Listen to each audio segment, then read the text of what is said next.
Never seen a smile so big on my little old lady's face until I tell her I'm going fishing all weekend. Pack up all of my bait and I make plans for 7:45 and I swing around, pick up my date for the weekend.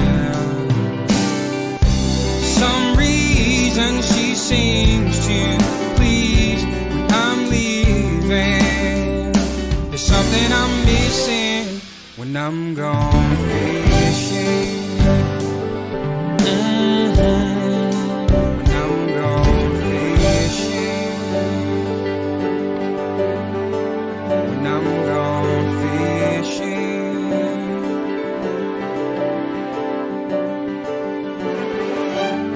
Yeah, baby. Yes, sir.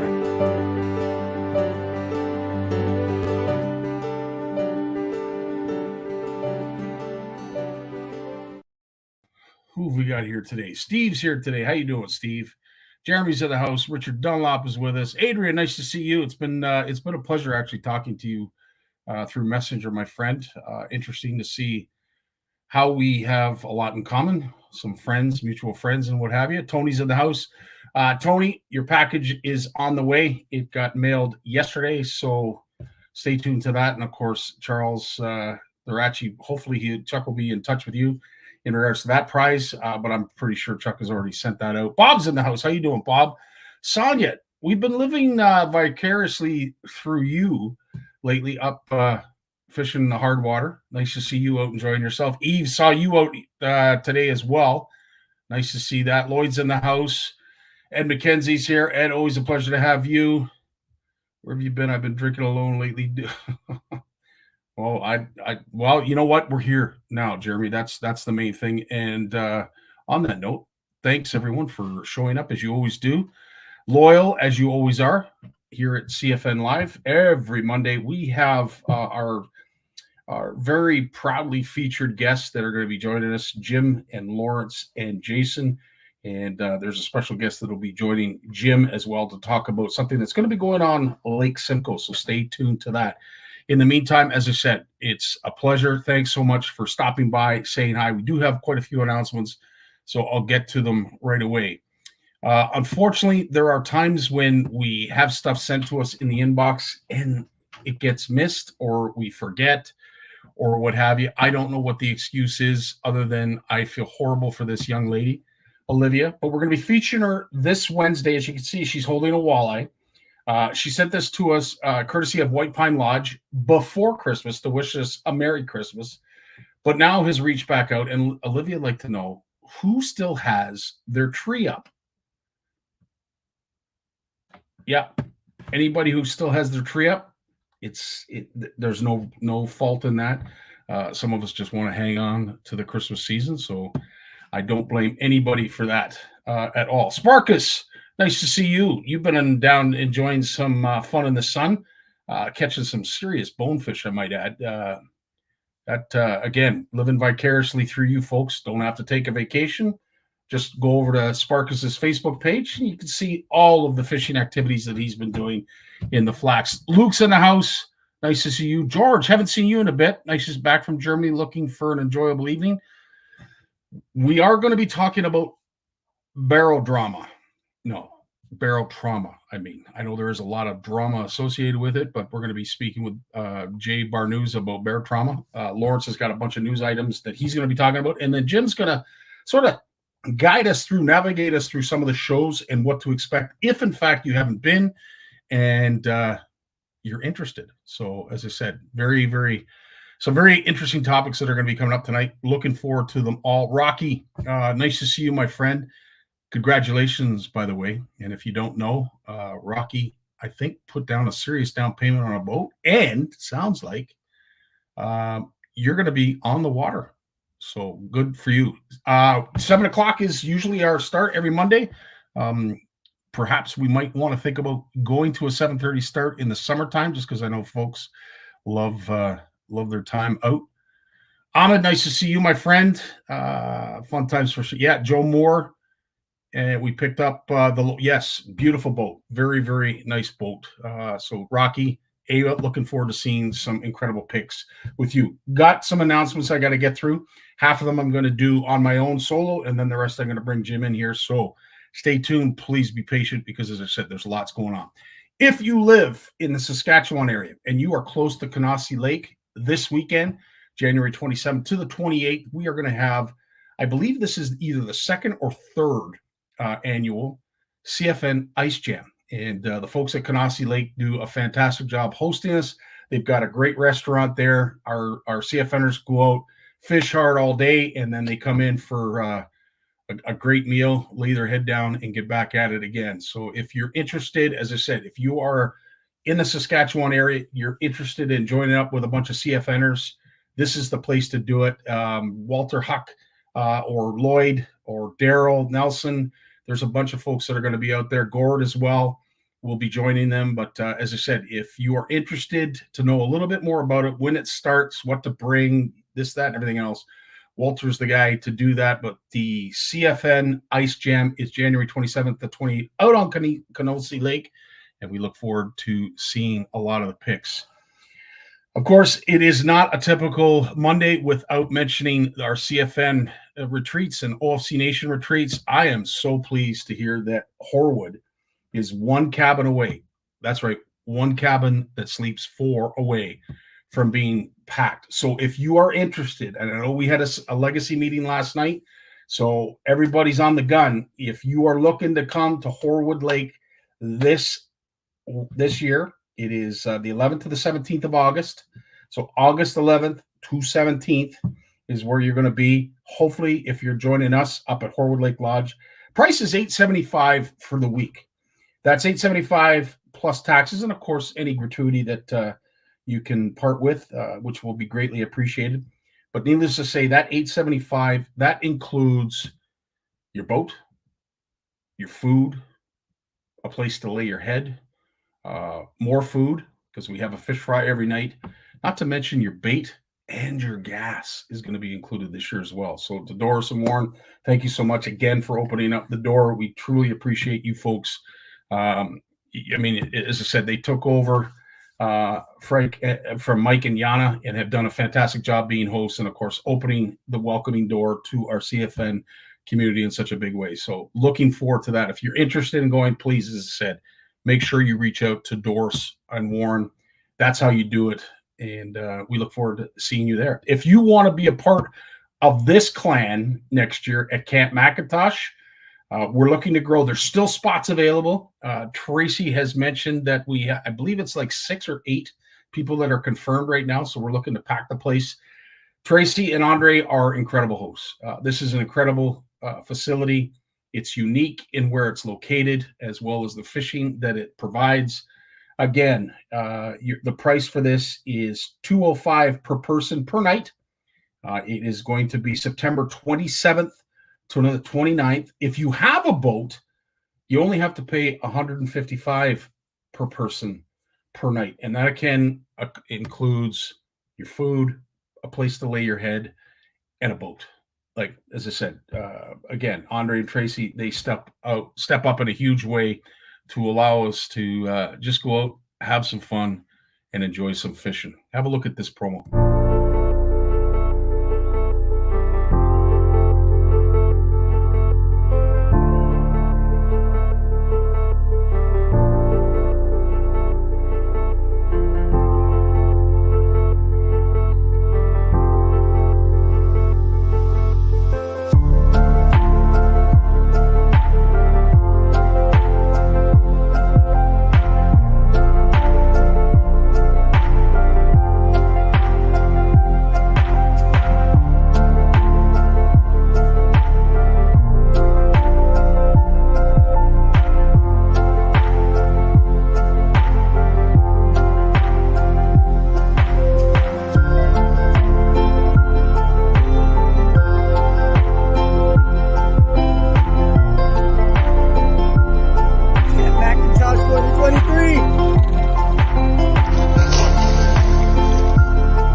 And as I said, that is what you need in order to get in touch with Andre and Tracy. Please, as I said, reach out, get it done, get your butt booked in a bed as quick as possible so that we can see you up there with the rest of the clan. And I dare say there's a good majority of these folks that are going to be coming back again this year. I know everybody said that they were there and wanting to be back. So as I said, I would say that spots are going to disappear pretty quickly. So get on it as quick as you can. A couple other things I wanted to mention now that we are slowly starting to have some hard water.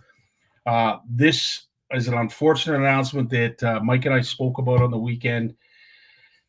I know there's quite a bit of safe ice out west.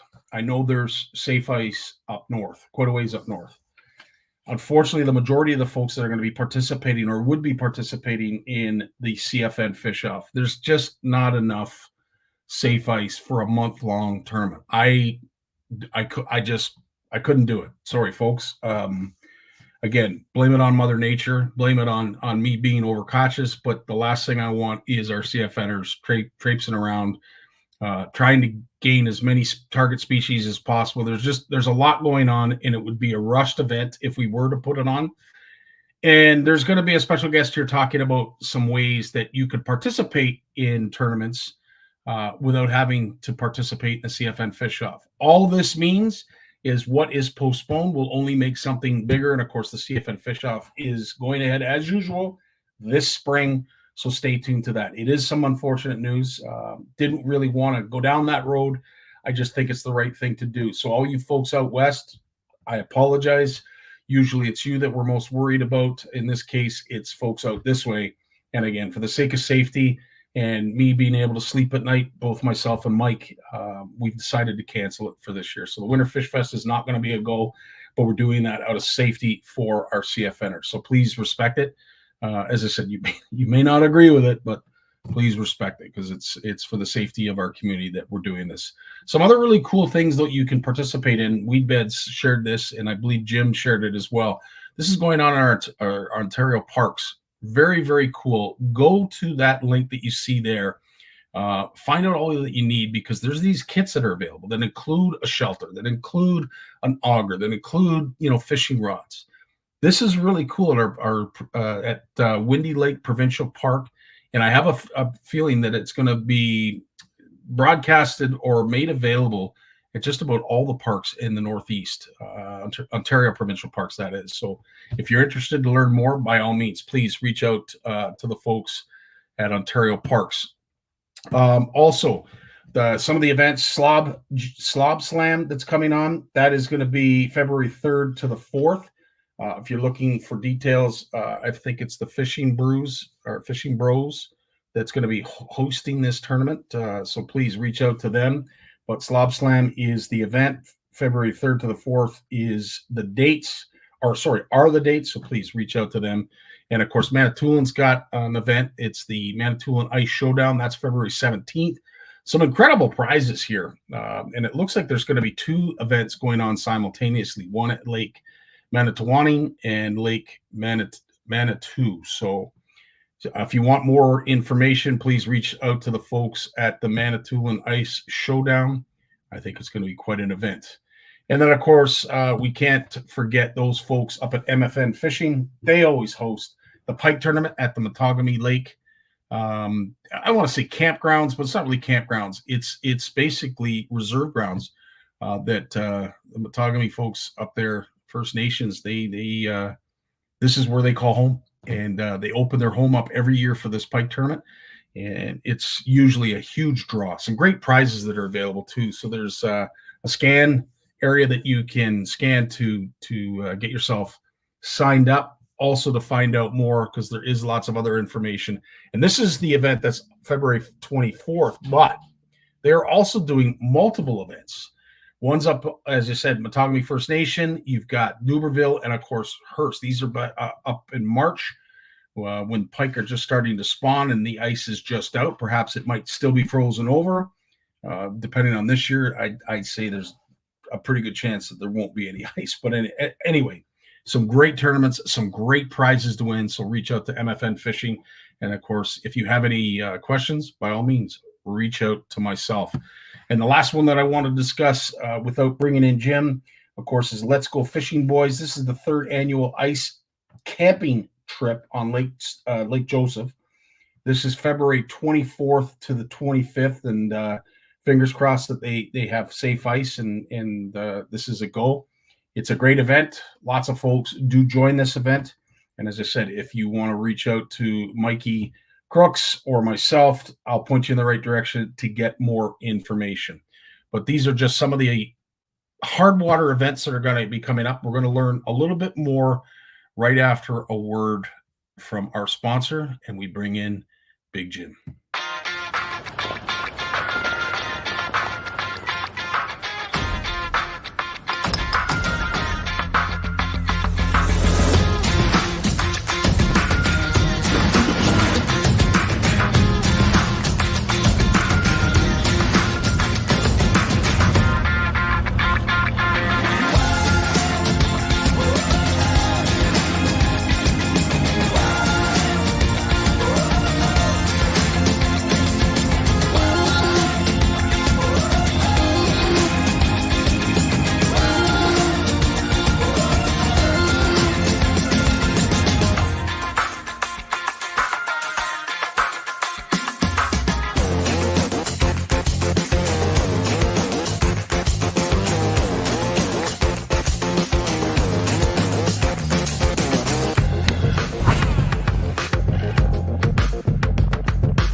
There he is, the one and only Big Jim McLaughlin. What's going on, kiddies? How you doing, my friend? I'm alive. Attaboy. Well, that's got moving a little slow this morning, but I got to the gym, did my deal. I was at the gym for 2 hours today. Good for you, man. So yeah.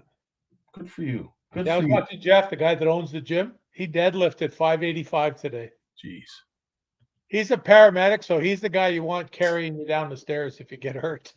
And I believe you're talking to me, and I appreciate that. So yes, thank you, Jeff, for working out and making sure that folks like us can be saved, have the ability to be saved.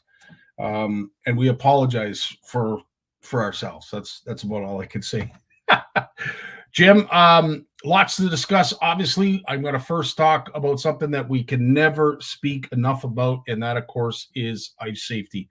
We've seen incidents again this weekend, which would suggest folks need to do a better job of making sure that the ice they're walking upon is safe and safe to drive on. I'll let you take it from there. Yeah, like I saw that thing they posted from Rice Lake, and the guy zooming down Rice Lake, and some guy came on and said, like, he lives there, and he said, like, it was open water last week. I was duck hunting, or he made some reference about something, And I thought to myself, wow, and just the speed that the guy's going at, that's not good, because people don't realize, especially when the ice is thinner like that, you can build up a wave under the water. So it's you got to be really careful. It doesn't happen all the time, but if things get going right, it will happen. And I remember once watching one of those ice trucking show things there from up north, and they showed where they had to move the road because somebody got going too fast, and the ice at the shore was like 35 inches, and it had exploded from the water hitting the water coming along underneath it to the shore. So you want to be careful what you're doing out there on that. And once again, I know I sent you a couple of things this week with idiots fishing on 2 inch, 3 inches of ice. Is it worth it? It's just not worth it. Like, why do it? You only get one chance at that. You only get one chance. And you want to use it up, because there's a good chance that you're not going to come out. It's people have no idea. I had a buddy of mine the other day say to me, "Oh yeah, I've been doing those cold water baths," and he said it's really good. Apparently, the inflammation in your body, it's legit. It's real. It helps you. And I said, yeah, but when you fall through the ice and you're not in it for 3 minutes, you're in it for 15, 20 minutes, and you can't move anymore. And the pain starts. Like, what do you do then? Like we've talked about the old guy out the back here, frozen on the edge of the ice. You don't need that stuff. It's not worth it, No, It's not worth it. And there isn't one of those ice fishing things from the government or whatever, all the conservation groups and things that always shows 4 inches as the minimum. That's where you got to start from is 4. And how do you know it's 4 everywhere? There was a guy posted the other day. He's walking along with a spud, and he had already drilled a hole, and he had like 4.5, 5 inches of black ice. And all of a sudden, this spud, he's got it around his wrist. All of a sudden, it's gone, and he just freezes, and he doesn't turn. He just backs up, shuffling. He just backs up away from it. But there was a spot there that was, probably like 2 inches or less. And you don't know till you go through. That's why you got to be careful. And like I said last week, there's no visual deterrent now. You're on snow. 100%. Snow on top of it. It's what it is. You just got to be really it careful. was a tough decision for us, Jim. As I said, That's 1,000% the right thing. Yeah, 1,000%. we couldn't consciously do it with all that unsafe ice. And I know there's lots of it out west, and we do have lots of CFNers out west. And I apologize. There's lots of it here too in my backyard. Yeah. But I can walk 400 yards and walk into open water. And I can't. I'm sorry. There's no way I could sleep at night knowing. I couldn't. If we lost somebody. No, I don't even want to talk about it. That's the whole thing, eh? Yeah. 100%. So on positive news, you or I have to wait an extra week anyway before going out. So. Unless you got awful big feet, so you spread the weight. While I'll say that's what you do, but you know what? I got to replace that picture with me. Never mind you, 12 to 15 inches. Good Lord. Maybe if I'm with you, you need that. But needless to say, Jim, it is great advice, and I hope people take heed to it, because the last thing we want to do is get on here next Monday to talk about folks that have fallen through. And for those who do send out the videos of the pressure cracks and the open water, do appreciate that. But again, can't emphasize enough, be careful when you're doing it. Because as much as you think you're doing a favor to the rest of us, we'd hate to be seeing you on the news having to be pulled out by first responders. So no fun. No fun, exactly. Jim, give us we're going to go through some of the shows, the upcoming shows. Sure. I know you've been to all of them for numerous years. So give us your take. Obviously, up first, which is on right now, is the Toronto International Boat Show. It's at the Intercare Center at Exhibition Place. It's on from January 19th to the 28th. What are some of the things that we can expect at this show? Well, I'm telling you, it's giant. I mean, there's everything that you could ever dream of if you're looking for a boat, or if you just like to go and touch shiny things. Have a look. It's all there. They've got some fishing seminars going on. I know there's all types of boating seminars that they hold too. I haven't been to that for a couple of years now. I just stopped going. It just became too much of a challenge for me getting from the hotel and into the parking and up in the thing with the problems I'm having with walking. Yeah. It was just too long. But yeah, no, there's all kinds of boats down there to have a look at. And I just think, if you have any thoughts of a boat, this is where you have to be. Agreed. You have to be there. Yep. Agreed. Up next, of course, is going to be the Spring Fishing and Boat Show. And that happens family day long weekend. Yep. Some really interesting speakers, one of which, of course, is your good buddy, Bob Azumi. Bobby, yeah. They got James Lindner and Jeremy again. Yep. They'll be up. Who else have they got? I don't know. They've got a whole. They always. He has by far the best speakers that there is. That's one thing that Andy does right at the Spring Fishing Show, and this is the one that I think you would more refer to as the hardcore show for fishermen. Yeah. It's the real deal. It's the most hardcore thing there is in Canada for sport fishing. Agreed, 100%. It is a difficult time for folks to buy a boat, but as I said, if you are looking like Rocky and Ava were, by all means, head down to the boat show, because they've got what you're looking for, as they did for Rocky and Ava. And of course, the spring show is just a little bit later on in the year. It's the following month, but not that far away from the boat show. Of course, some of the boats that are at the boat show remain for the fishing and boat show. Yeah, there is boat. Yep. So as I said, we're looking forward to seeing you down there. With Jim, of course, OFC Nation will have a booth as well, but some great speakers. And then after that, Jim, we're at the Ottawa show. Yeah, the week after. That's our show. It's been getting a lot better again since it moved, and had its little COVID hiatus and whatever. But last year was absolutely awesome, and we changed some things up this year too. We're only gonna have a kids casting pond, which you're familiar with, Scotty. So we're only going to use one half, and the half where the adult pond is going to become dedicated just to the seminar area. So we don't have the seminars out against the aisle and people blocking the aisle to watch and stuff like that. I'm sure the fire department had some comments on that, because on the weekends it got jammed up there pretty good.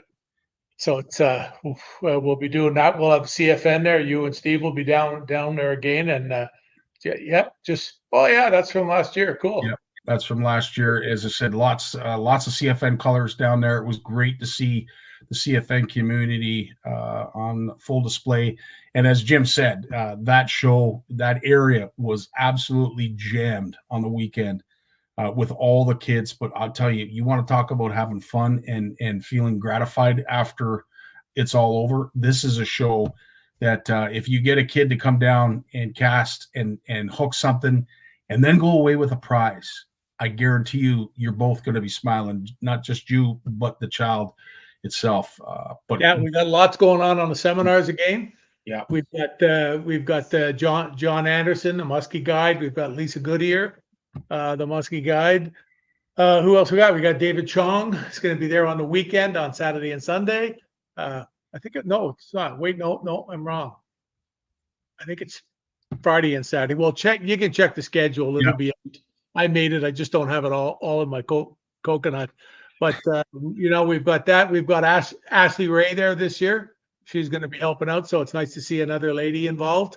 And I've also got Kara Carmichael's agreed to come in for a day. Oh, nice! Right on. There's going to be more girls than there is guys there. We're going to be outnumbered, so it'll be good. And we've got a lot of the regular guys. Jamie Pastilli will be there. He's a guide. We've got who else? I'm just trying to think of my mind, but it'll be a great time. Like, there's always lots to learn, and I think that's the whole thing. When you go to the seminars, if you take one or two things away from a seminar, you're coming out ahead. 100%.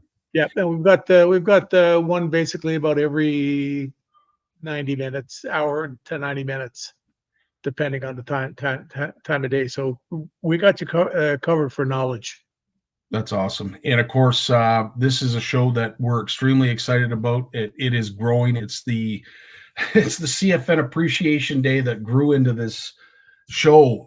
And as it is right now, I believe 35 is an old number. I think we've grown even more.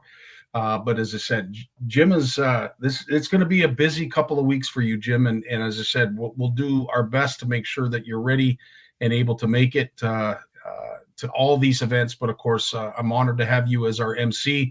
And of course, we're going to be having seminars. Jay Barnucz is going to be presenting there as well.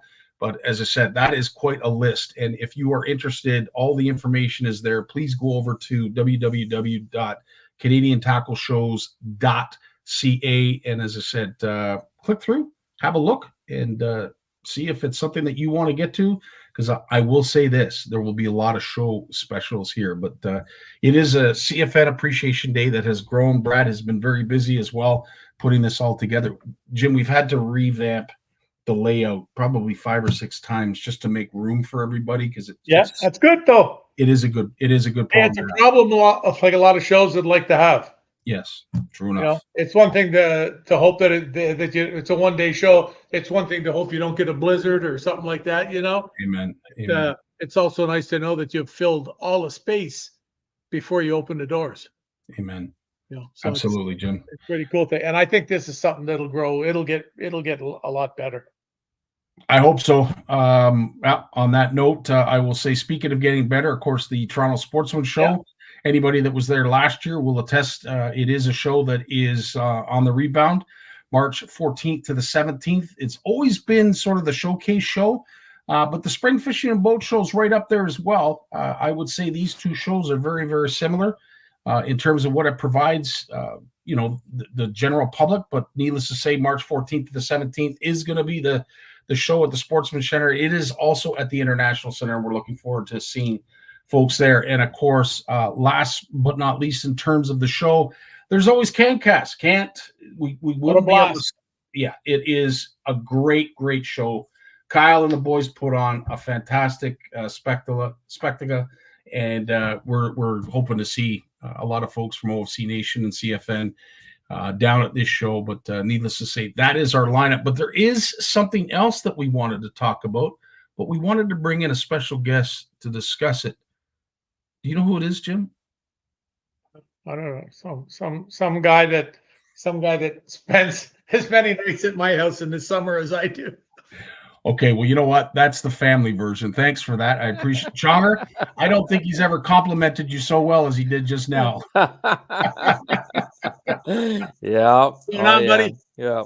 It's all good, boys. I'm actually down at the boat show. I'm here right through till Sunday the 28th, and if people are coming down, do come by the Vex's booth and check out what I guarantee you are the best fishing boats on the market right now.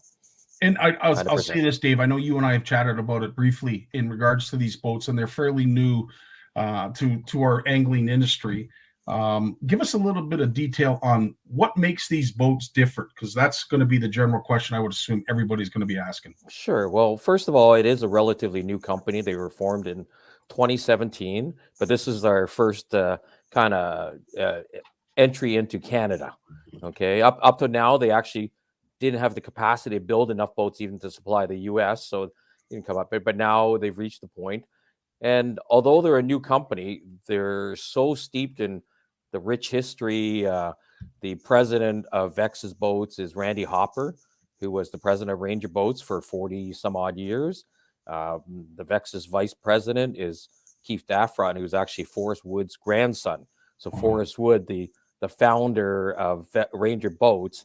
So the quality, the attention to detail, if you come down, you will clearly see once you get into the boats what makes them so special. The way Vex's works is, if this is the standard here that you need to be at, what they're going to use in their boat is up here. They're always going to use much higher quality material, much higher quality parts than they have to, in order to maintain, like I said, literally the best fishing boats that are available out there right now. Interesting. That's good to know. Thanks for that, Dave. Yep, no problem. And it is. And by the way, Scotty, I just want to correct you on something. Please. There is no such thing as safe ice. Amen. There is good ice. Yeah. But there's no such thing as safe ice. Even last year, we had some people out, and we were on probably 12 inches of ice, and one of the guys was walking along, and boom, somebody had drilled a hole, like a large hole, and didn't mark it, and boom, he goes through. You're standing at 12. You think everything's great, and luckily, just his leg went through and stuff. But you know, you can still hurt yourself. You can wreck your knee. Lots of things can happen. So literally, you know, people have to understand there really is no such thing as safe ice. When you're on the ice, take every precaution you possibly can. You know, wear a floater suit, spud while you're out there. Check the thickness of the ice frequently while you're doing it, and then hopefully everybody comes home safe. Mick, it's great advice, and I'm glad you made that point. And this is why you're here tonight, to talk about and discuss events like the one that you're going to talk about tonight.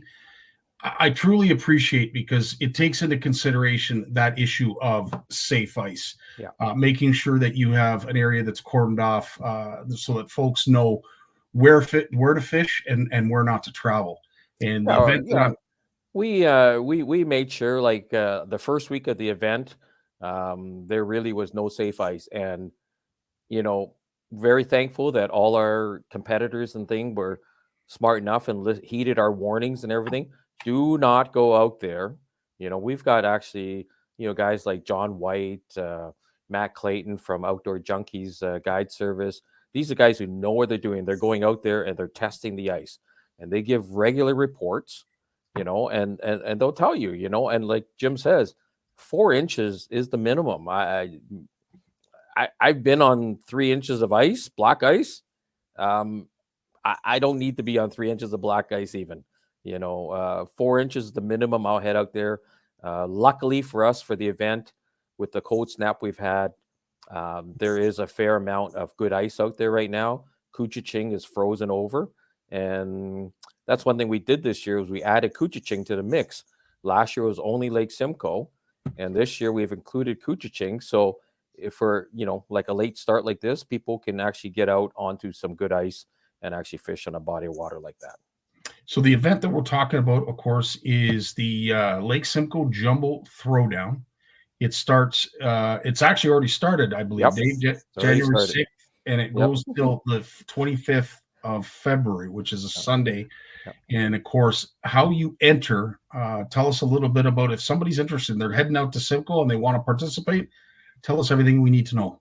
Yeah, it's real simple. They can all they have to do is download the Fish Donkey app, which is an app that's been used for catch and release, catch, photograph, and release tournaments for winter, summer, spring, the thing all over North America, even in Europe and other parts of the world. Find Lake Simcoe Jumbo Throwdown. Well, first of all, download the app, register an account, find the Lake Simcoe Jumbo Throwdown on there. Go click on Fish a Tournament, find the tournament, click on it, pay for it, and boom, you're ready to go. It's awesome. It's easy. It really is so easy. This was something that I also stole off your page, and I'm so glad you threw this up. But just in case folks are looking for somewhere to go and they're not 100% sure about the species and what's open, what's available to them, what the limits are, I think this was extremely handy. I wish I could make it bigger, but this is the Lake Simcoe fishing regulations for 2023. Not much, Dave, from what I understand, has changed for 2024, but I'm sure if I'm wrong, you're going to correct me. No, nothing has changed. Everything's the same. What's great about the Lake Simcoe Jumbo Throwdown is it's a great family event. You can have kids. We've got people out there, the grandfather, the dad, the kids out there. It is a lot of fun. Once you're signed up, it's kind of neat because you could be at work and all of a sudden your phone will go, ee-haw, ee-haw, and there's a new leader on the board, and you can go check and see who just measured in a big fish, it's pretty neat. And we have like the amount of prizes we give away. It's last year we gave away over $26,000 in cash and prizes. Okay. And yes, we have a category for the longest perch. We have a category for your best 5 perch, but the majority of the prizing that we give away, as long as you're registered in the event, is through a draw. We have a mystery length. The minimum size is 10 inches. It could be 10.5 inches. You enter the fish, and it could draw that. If you're the only one at that length, you automatically win a $1,000 Diawall prize pack. If there's multiple people, it'll be drawn amongst those people. We're giving away a $1,500 Striker Apex floater suit, the top of the line, the creme de la creme, the best flotation suit you can get out there. We've got a Garmin 7-inch ice bundle. It's valued at $1,500. That's through a random draw.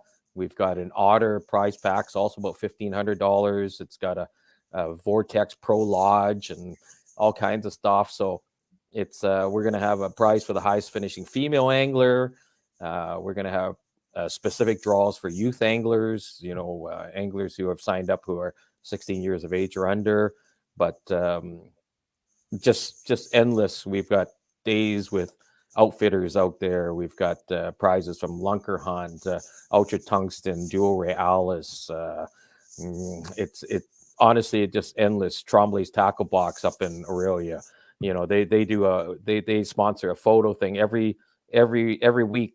Somebody's going to win a prize pack from Trombley's just because they took either a really funny picture or just a nice picture.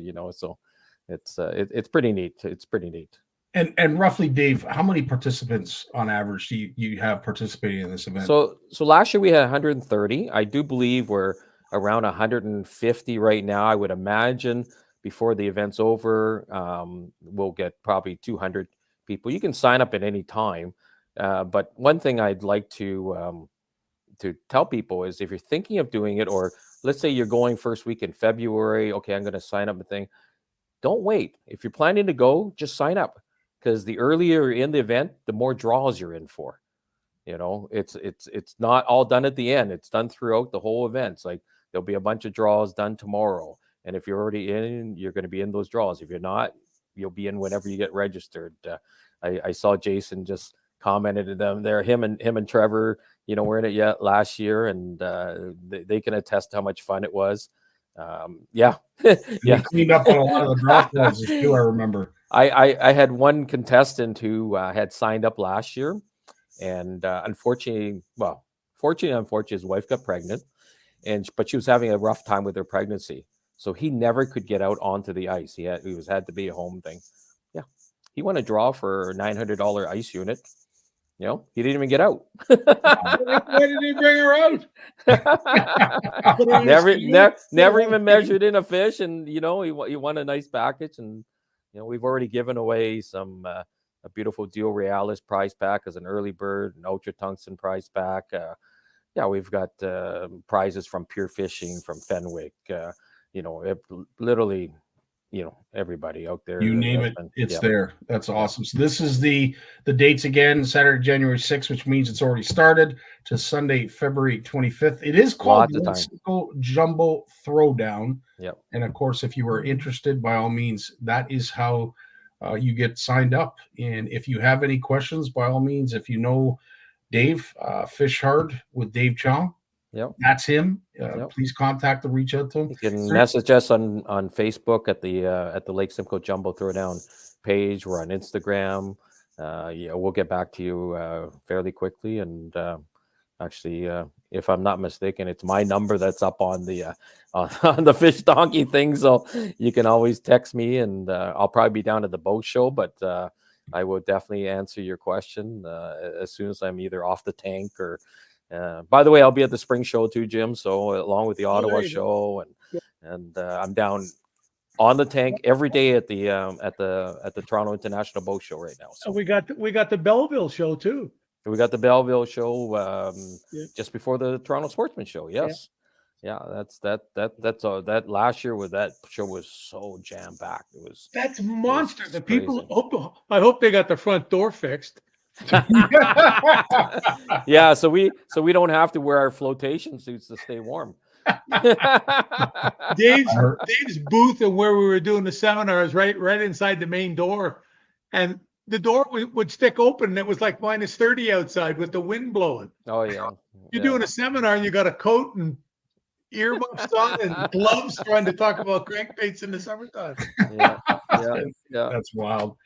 Yeah. Right on, Dave. Well, yes, Jeanette, we will make sure that we post that on the CFN page so that folks have any questions. I'll make sure to put Dave's messenger link there as well, so you can ask Dave directly. But on behalf of all of us, Dave, thanks so much for coming tonight. And my pleasure. Always a joy talking to you, Scotty, and of course my brother from another mother there, Big Jim.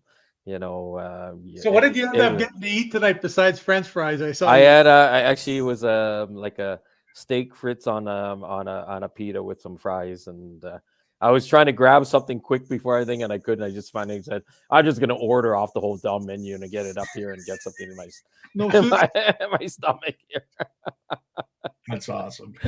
Right on, Dave. We'll rest up. We'll be talking to you shortly. Enjoy the boat show, and we'll see you along our travels somewhere, some place that I'm sure we'll both land at the same time. Cool, man. Thanks a lot. You take care, Dave. All the best. Thanks, Dave. Awesome to see Dave, and of course, talking about some great opportunities for folks to get out on the hardware and compete. Because let's face it, Jim, we haven't really had a lot of opportunity lately. It's pretty funny for me to see him sitting in a hotel room. Yeah, I just remembered how much I hate that now. After 40 years of it, 45 years of it. I hear you. I remember I had years where I had 120 nights in hotels. Like the thrill wore off pretty quick. Yeah, it's a novelty that, yeah, I'm sure Yeah, after how many so it was one of friggin' those. decades you've been doing this. Well, plus Absolutely when before I got into fishing there, when I worked for Delta Hotels just before, I mean, I lived in hotels, fancy hotels for 6 months at a time. true. And I'll tell you, lobsters and fancy bottles of wine on expense accounts, it ain't what it's trumped up to after 3 months. Amen. Amen to that. Before you go, Jim, because I Sure. can't believe how I'm looking at the time. I cannot believe how fast this time goes. I Whoa. wanted to show you this. I'm sure you've seen it. I'm hoping that other folks have not. But this is an interesting. If you're into using broomsticks or plastic worms or any kind of long plastic on a typical bass hook or a larger ot hook, this is really interesting so that the plastic doesn't slip down the hook. Have a look at Trick this. for when you're fishing structure or grass. Take a barrel swivel, put it on your line. Then go ahead and tie your hook on. Go ahead and take your plastic, put the head on the hook. Now take that swivel and put it over your hook. And then finish putting on your soft plastic. What this does is it keeps your bait from sliding down your hook and tearing. Yeah, I saw that years ago. The best thing was still a toothpick that I've ever done. And we didn't use hooks when I fished. We've gone over the hook bit, offset hooks. I used the straight shank 3/0 owner. All the money that I won, that's the hook that I used, a 3100 hook. A toothpick was what we used if it was really, really tough cover. But most of the time, I didn't want the bait to be held up there, because if it gets held up there, you can't get the hook and the fish the same way. If the plastic and everything slides down at the same time, I've seen times where I've had the hook pinned in the roof of the fish's mouth, and it would have been through the worm 2 or 3 times. Oh, Because it wow. would be balled up. And if it slides down, sure, it wrecks the worm. And I understand everybody didn't have a sponsor that, you had 100 packs sitting on the deck or whatever you wanted to use. I understand that 1,000%. But that to me it's just adding extra. I don't know. It's just extra stuff, Yeah. If you take the time to rig your hook right. But when I'm setting the hook, I want all that plastic to slide down on the end of the hook, and just the point of the hook just jams through it. And especially with braid now, it just makes it too easy to do. I pinned a couple out here this summer on plastic baits, craws. And I mean, craws are not that big. They're like maybe 5-inch max, the ones I use. Right. Most of them are like about 4, and it'd be through it 2 or 3 times because it slid down. And I think it's a lot better way to do it. The only time we used a toothpick was in really, really heavy cover. Gotcha. I mean stuff where you had a hard time getting it down through the grass, let alone working it, anywhere down there. And that's why we used it, just because the plastic they have today, some of the stuff and how good it is, and the designs of the hooks and things are so much better. So much better. Yeah. Yeah. Jim, as always, our time flies. I can't thank you enough. Great for you to bring on Dave, and of course talk a lot about the shows that are upcoming. Some of the things that we might be looking for, perhaps if we are just kicking tires and we're not sure if we're going to go. If you have any questions, by all means, that is the guy to ask if you are looking for, I don't know, maybe some advice.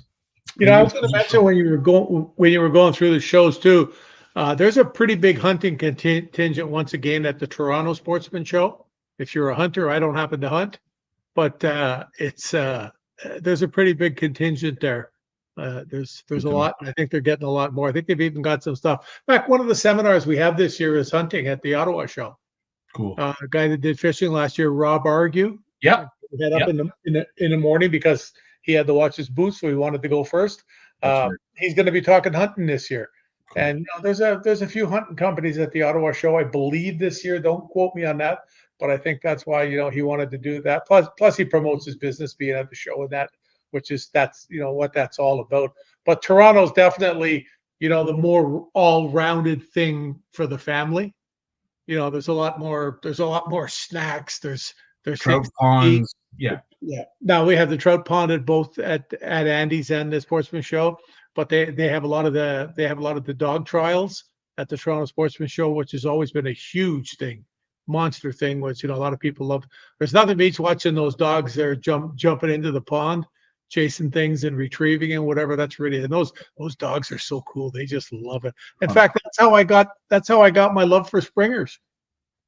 Walter, who used to be the president of the Sportsman Show, it was really pretty funny. My daughter went to him and they were watching the dogs and they saw springers, and Frank from Springville Springers was always at the show with a couple of dogs. He used to be in the Gagnon's booth when they used to go to the show. Frank was always there. I remember And the at the dogs. time, I think the dogs were like $600, and that's just what I was getting going. And the money for the dog was, that would have been a lot of money back then for a dog. Well, it is now still for a lot of people. But we were there, and my daughter runs back in the booth. Jennifer, she's beautiful, long red hair and everything. They wanted her to be a model. Like that's how good looking she was. Yeah, she got courted by modeling agencies. Wow. So, yeah, it was pretty cool. But she runs into the booth and she says, she looks at me and she looks at Tammy and she goes, "Look, Mom, this man gave me money to buy a dog." And she's got $600 in her hand. Wow. He had already arranged with Frank that if I said it was okay, if Tammy and I said it was okay for the dog, he had already arranged with Frank on the price of the dog and everything. And that's how we got the first one, Casey. Cool. Very cool. And we've had 6 now. So I was going to say you've had a whole host of dogs, but yeah, springers are your go-to, and I can totally understand why. Very, very smart dog, and they have a lot of fun. It's funny. You've seen Bella, how quiet she is. Yes. Not lately though. No, she's gotten a lot better. Yeah. Yeah. When you watch her out in the backyard. Yeah. She tracked a squirrel down the other day and she was running over it. Wow. I have never, and Frank told me when we picked her up, he said, this is probably the fastest springer we've ever had. Wow. She got out there and a squirrel got caught out in the open there in the back where you park. And she tracked that squirrel down like a bullet. And she was actually running, looking down at it over top of it. Wow.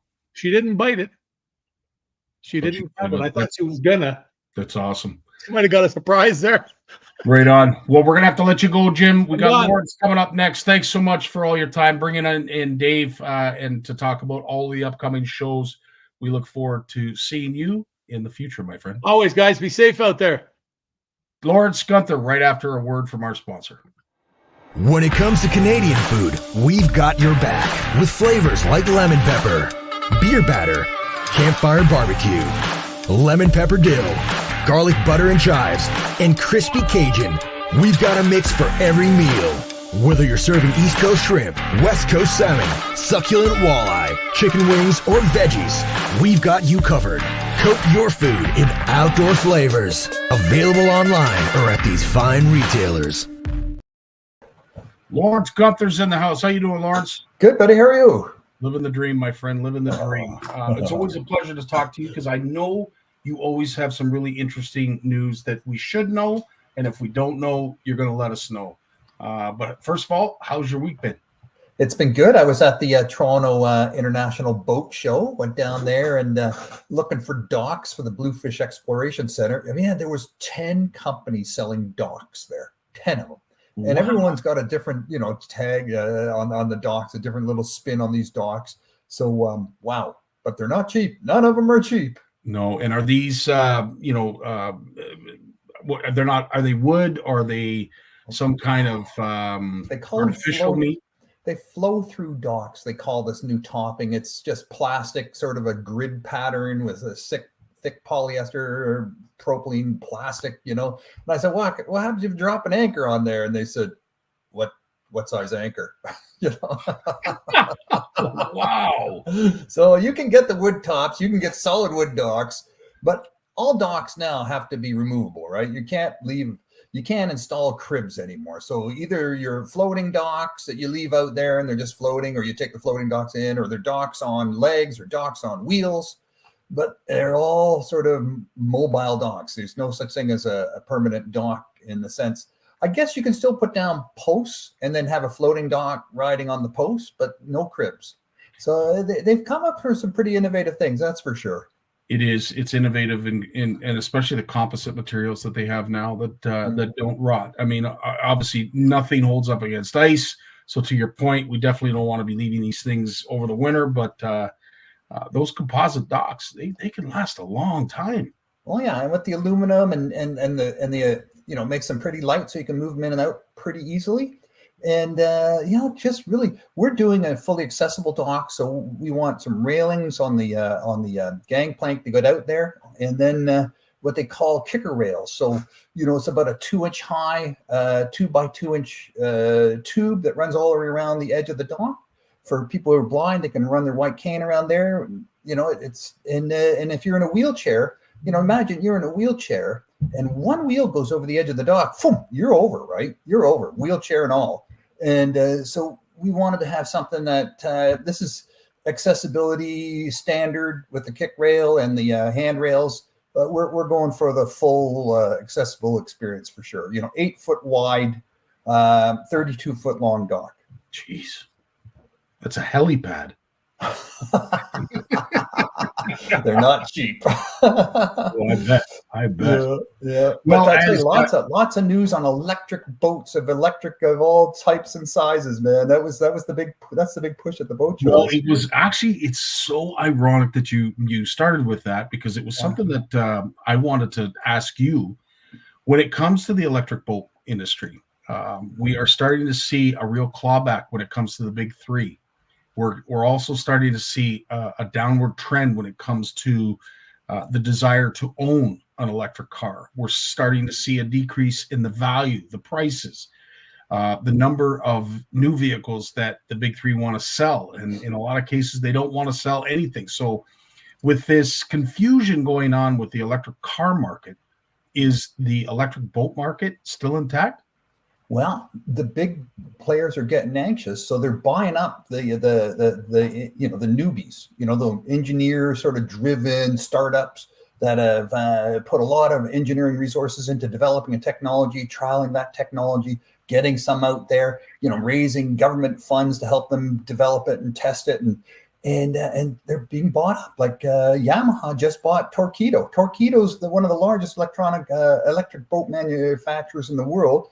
They're the biggest seller of electric motors for kayaks, and Yamaha just snapped them up. And Mercury, I understand they bought up another company that was doing quite well, and just getting out the door, and boom, Mercury snapped them up, and they were making more announcements. They've got a nice 7.5 horsepower electric motor. They've got 4 now in the small outboard size. And according to the president of Brunswick Marine, I was talking to him, they're going in all 2 feet in, man. They're going for it. They're not going to be left behind. They want on top of this.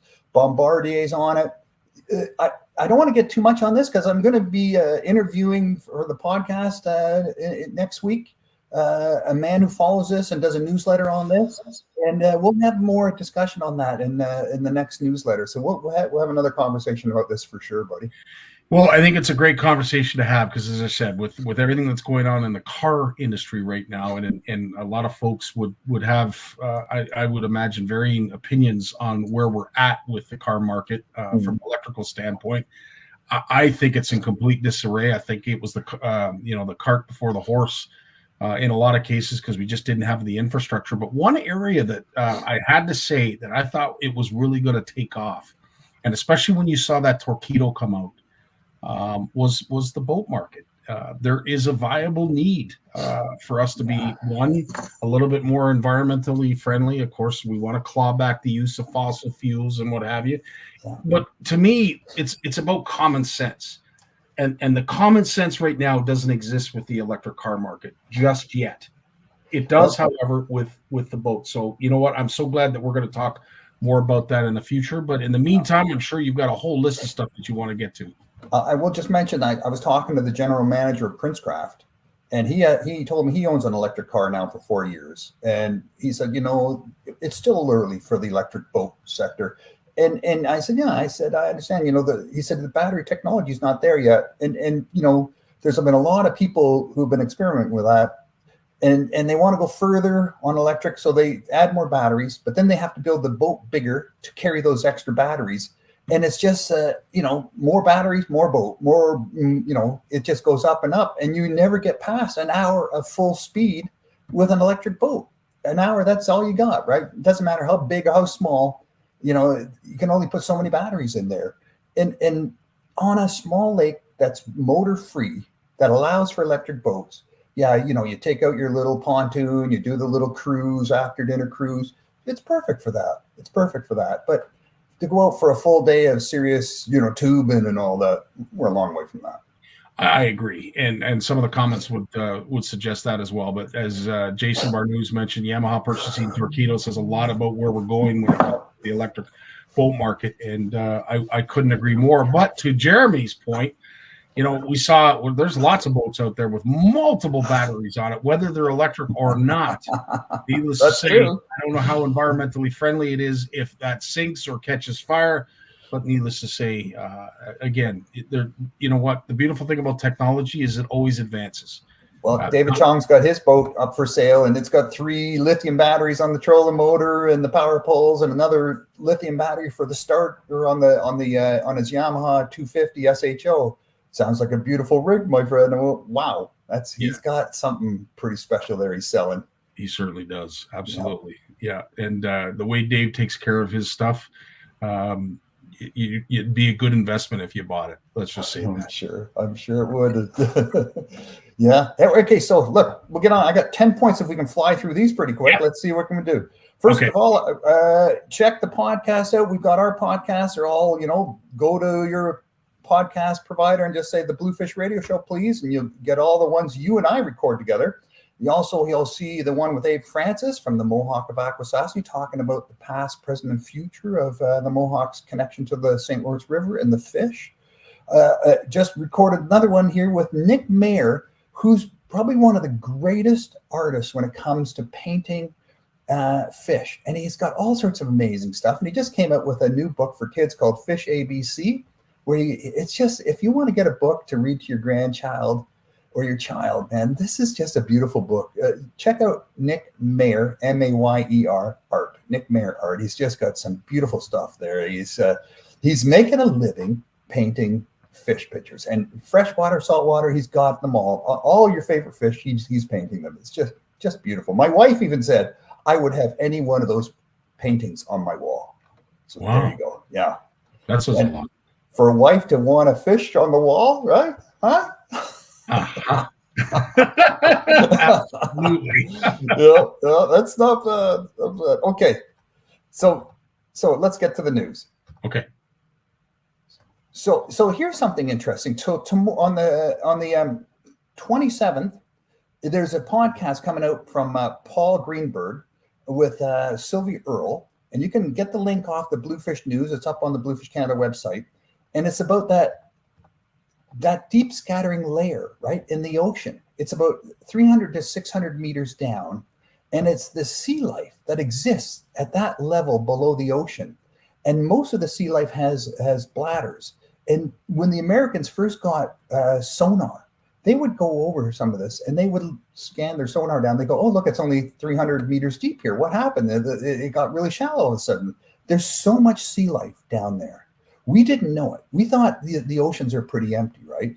They're not. Like we're just finding out now that this deep scattered layer of marine life in the ocean is so prevalent. There's so much of it, and it's fish, it's squid, it's all sorts of things with bladders, and there's so much of it. They're actually trying to figure out how to get at it with nets, so they can harvest it and take all this crazy creatures and turn it into some sort of fish stick or something that we're going to be eating for the protein. I tell you, this is the next big wave in mining our oceans for seafood protein. Interesting. Oh yeah, and it says Paul Greenberg's no sleeping. He's right on top of all this stuff. He's written so many great books about seafood. He's a fisherman. He's really good at catching shad, and he just knows what he's talking about. So check that podcast out for sure. Interesting. Will do. So here's something, I had a link in there, a new twist on an ancient fishery. You know, we always hear stories about First Nations people spearing fish, right? You know, Yep. before they had hooks, they had the fish spear, the 3-pronged fish spear, and that was pretty commonly used by Indigenous women. They would have an attractor on one thread, something with some feathers, and they would sort of get the fish to come close to the hole. They would chop through the ice, and then they would have that fish spear to spear the fish. Well, these guys are still using them to spear salmon on the West Coast. It's a 3-meter shaft with 2 blades attached to the shaft using rebar wire, yellow rope, and inner tubes from a bicycle, and then a 9-meter long yellow rope that wraps around the thrower's wrist. So when they throw the shaft, the blades will actually come off and stick inside the fish, so that it's not the weight of the shaft's not going to pull the blade back out. But can you imagine chucking that, a 3-meter wooden shaft through the water and hitting a fish? No. And they're pretty good at it, but it's something they've done for a long time, and there's still some who do this. And just listening to how good they are at it, and yeah, they miss, and yeah, some of the fish swim away wounded, but I'd say mostly it's a big miss or it's a hit, but they're not.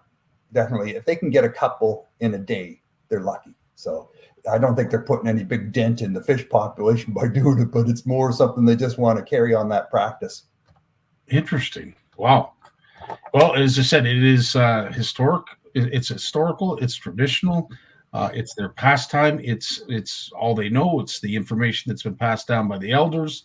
Well, at the end of the day, it's their way of life, and to a certain, I would never want to see that taken away from them. But I do believe, as I said, there's always a balance. And you can find yeah. it. And a lot of First Nations communities have put a pause on spearing walleye on fish beds and things like that, because they realize that they're ruining their own fishing when they do that, and now they have other ways to catch fish, so they don't need to. Before they had boats and nets and fishing rods, that was the only chance that was the only crack they had at the big walleye. Throughout the year was when they were spawning on the beds, and after that they were gone into the deep of the river or the lake and never to be seen again until the next spring, right? But that's not the case anymore. Mm-hmm. Interesting.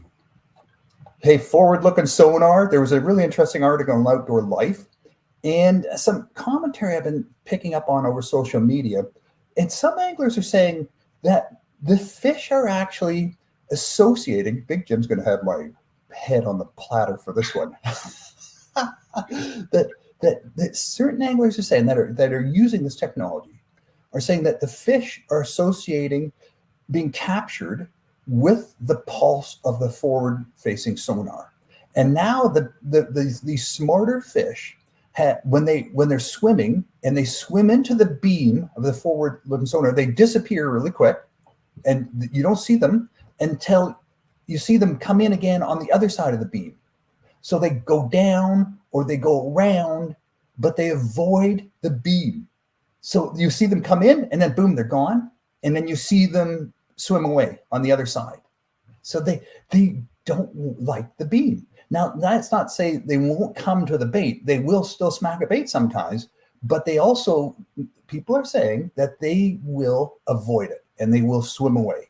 So it's like, bass anglers who are going into shallow water, they know that too, right? A lot of them turn off their fish finders because they know the bigger fish are spooked by it. So they shut it down.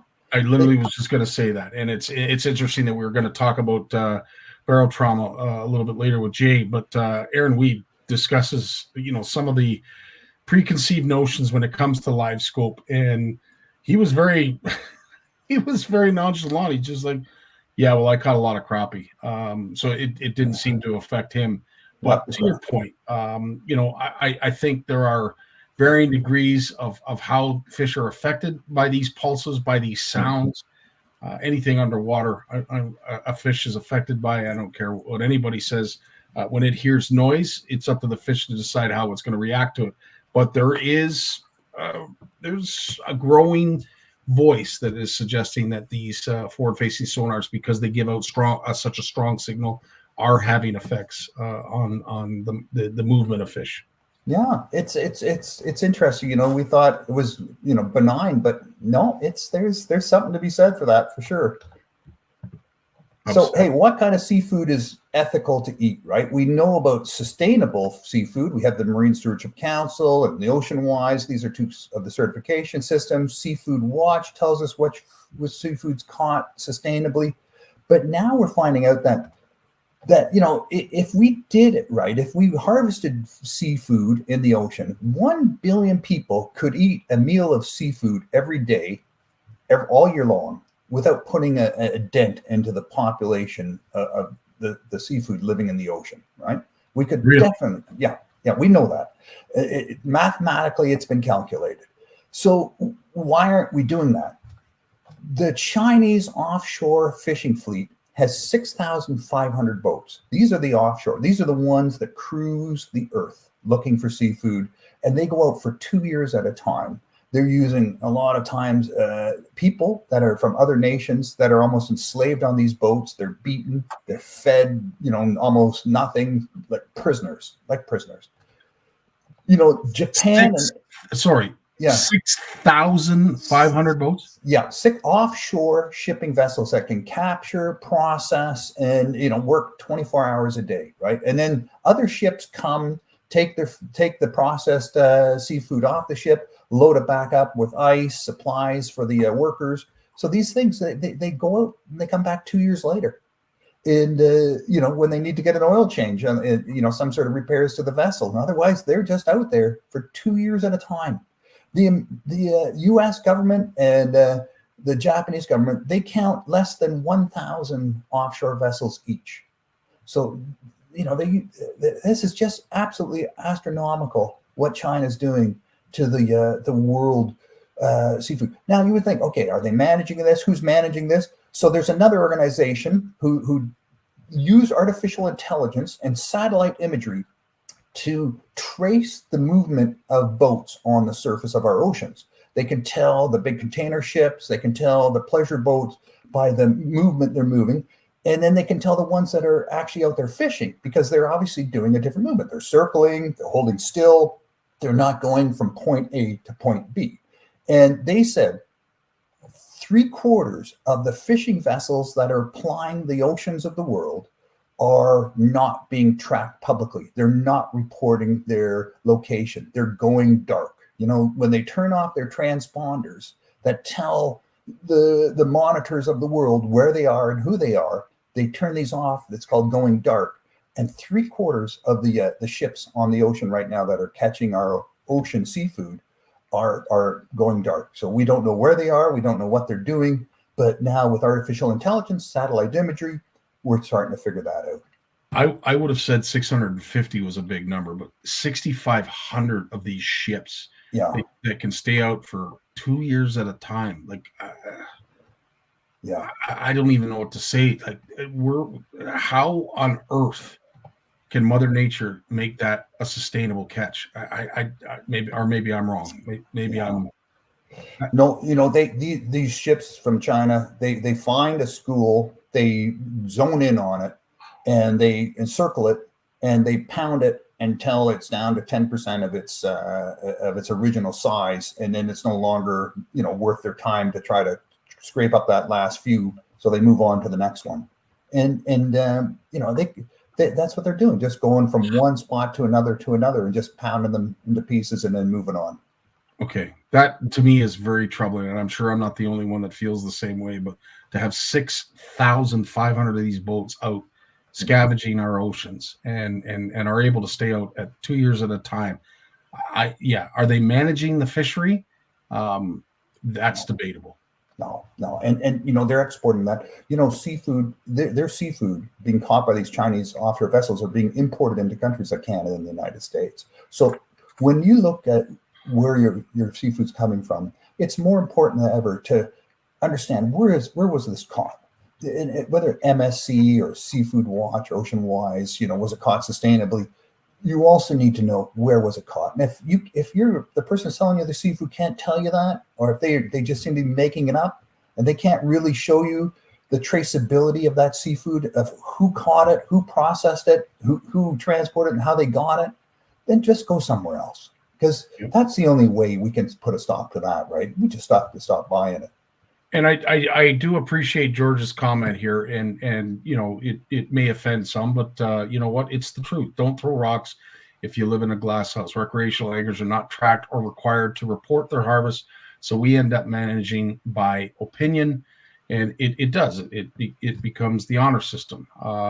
Yeah. And to your point, George, yeah, you're right. I don't know. Well, we got to get better at it. We got to get better, you know, and if we can get better at all fronts, that would be great. Like Gord Pizer says, you know, and George is right. We manage by pulse fishing. You know, someone says, hey, fishing's great over here. We all go over there and fish there until it's not great anymore. And then we leave it alone for a few years because it's not worth going back. We go somewhere else. Right? No, it is true. And thanks, George, for enlightening us with that, because yes, I don't believe that any of us do live in glass houses. And if we do, we probably should not be throwing rocks. But I will say it is troubling to hear a number that size, because let's face it, it's dramatized.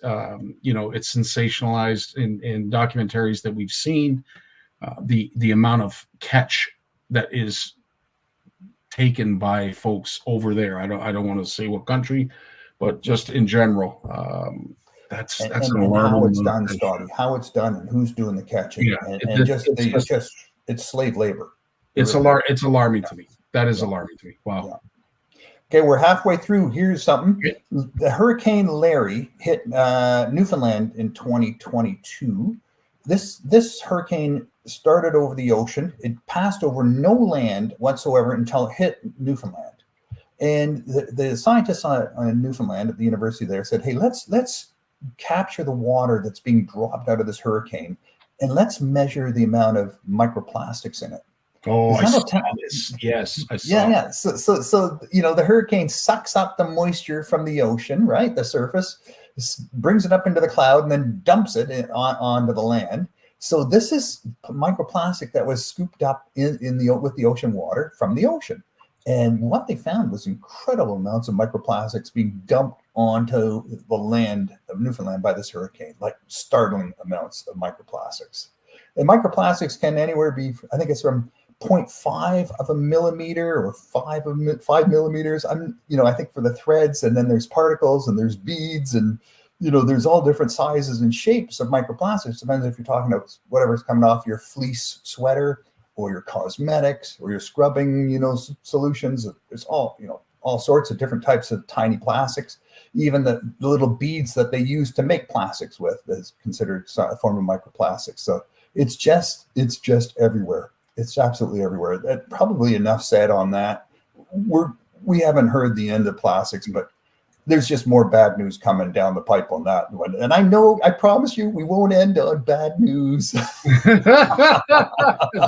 We do have some interesting questions in the comment. Just to go back, Justin has one in Zone 10 this year. If I get walleye at a restaurant, will it be imported? Will it be Zander? I don't know about imported. It might be domestically imported from a different province. Or perhaps maybe Lake Erie, but in a lot of cases, we are not bringing Zander over from Europe. Again, I could be wrong, but I don't believe that we are importing Zander. Most of our walleye ends up in Asia. Like all the walleye, caught and processed around Lake Erie on the Canadian side is exported to Asia. And very little processing. It's just gutted and flash frozen. China wants the heads on. It's important for Chinese customers to see the eyes. They can tell the freshness of the fish by the clarity of the eyes. And so very little processing work. All this beautiful fish, it's just being caught, gutted, flash frozen, and shipped overseas. And a handful of people are making a bit of money at it, but we're certainly not benefiting locally from this beautiful fish we have right here in the Great Lakes. It's not right. That's fish we should be buying, right? We should have an opportunity. We should get on that. 100%. At least we'll know where it comes from. 100%. All right, dude, carry on. Okay, Department of Fisheries and Oceans is doing a survey. So if you are catching striped bass or Atlantic salmon last year in Atlantic Canada, please go to the DFO website. Let them know what you caught, where you caught it, how much you caught. And they want to know this for nefarious reasons. No, I have no idea why they want to know this. Obviously, they're curious, right? They want to know how big of an industry is the recreational fishing industry.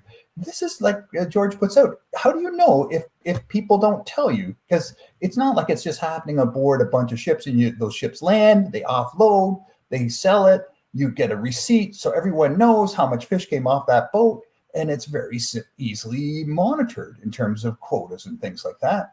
But not so with the whole bunch of boats and shore fishers going out and just catching fish and bringing them home. So if you are one of those Atlantic striped bass and salmon fishing people, please step up and let them know. The more we let them know, the more they'll take recreational fishing interests seriously.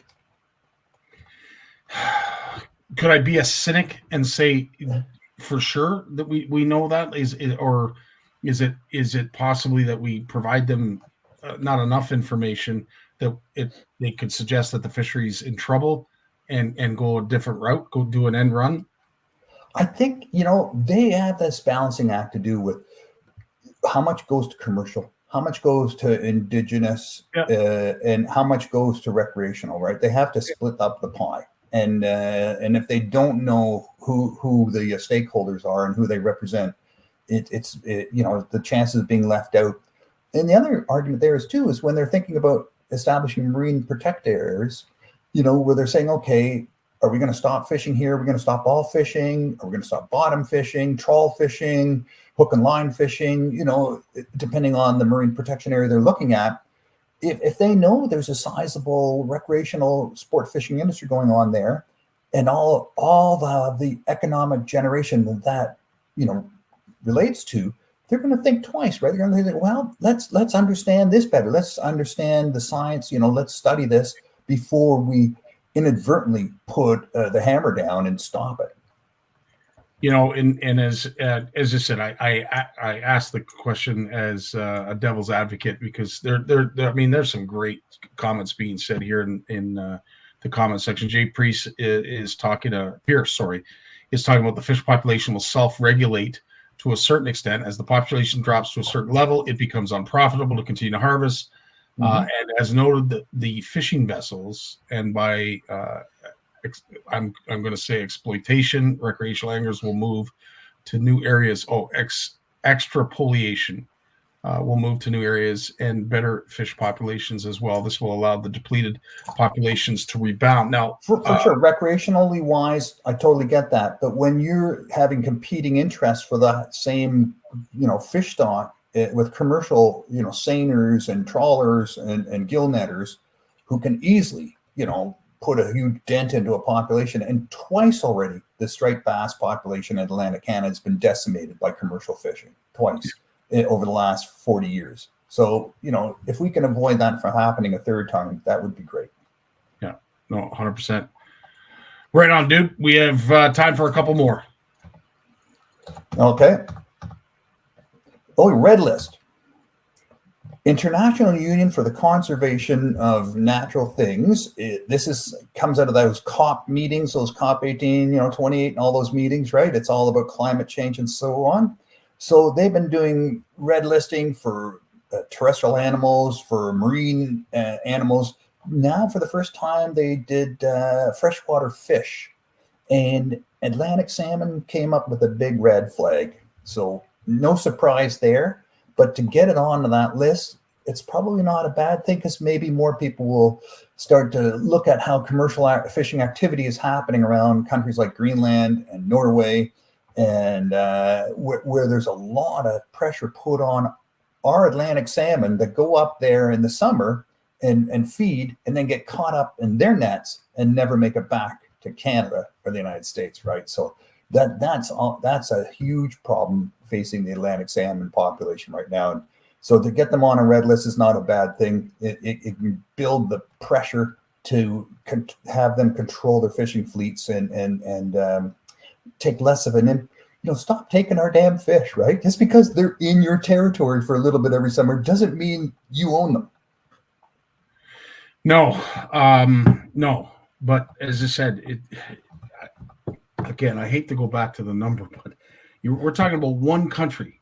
One country has 6,500 ships, not boats, ships. Yeah.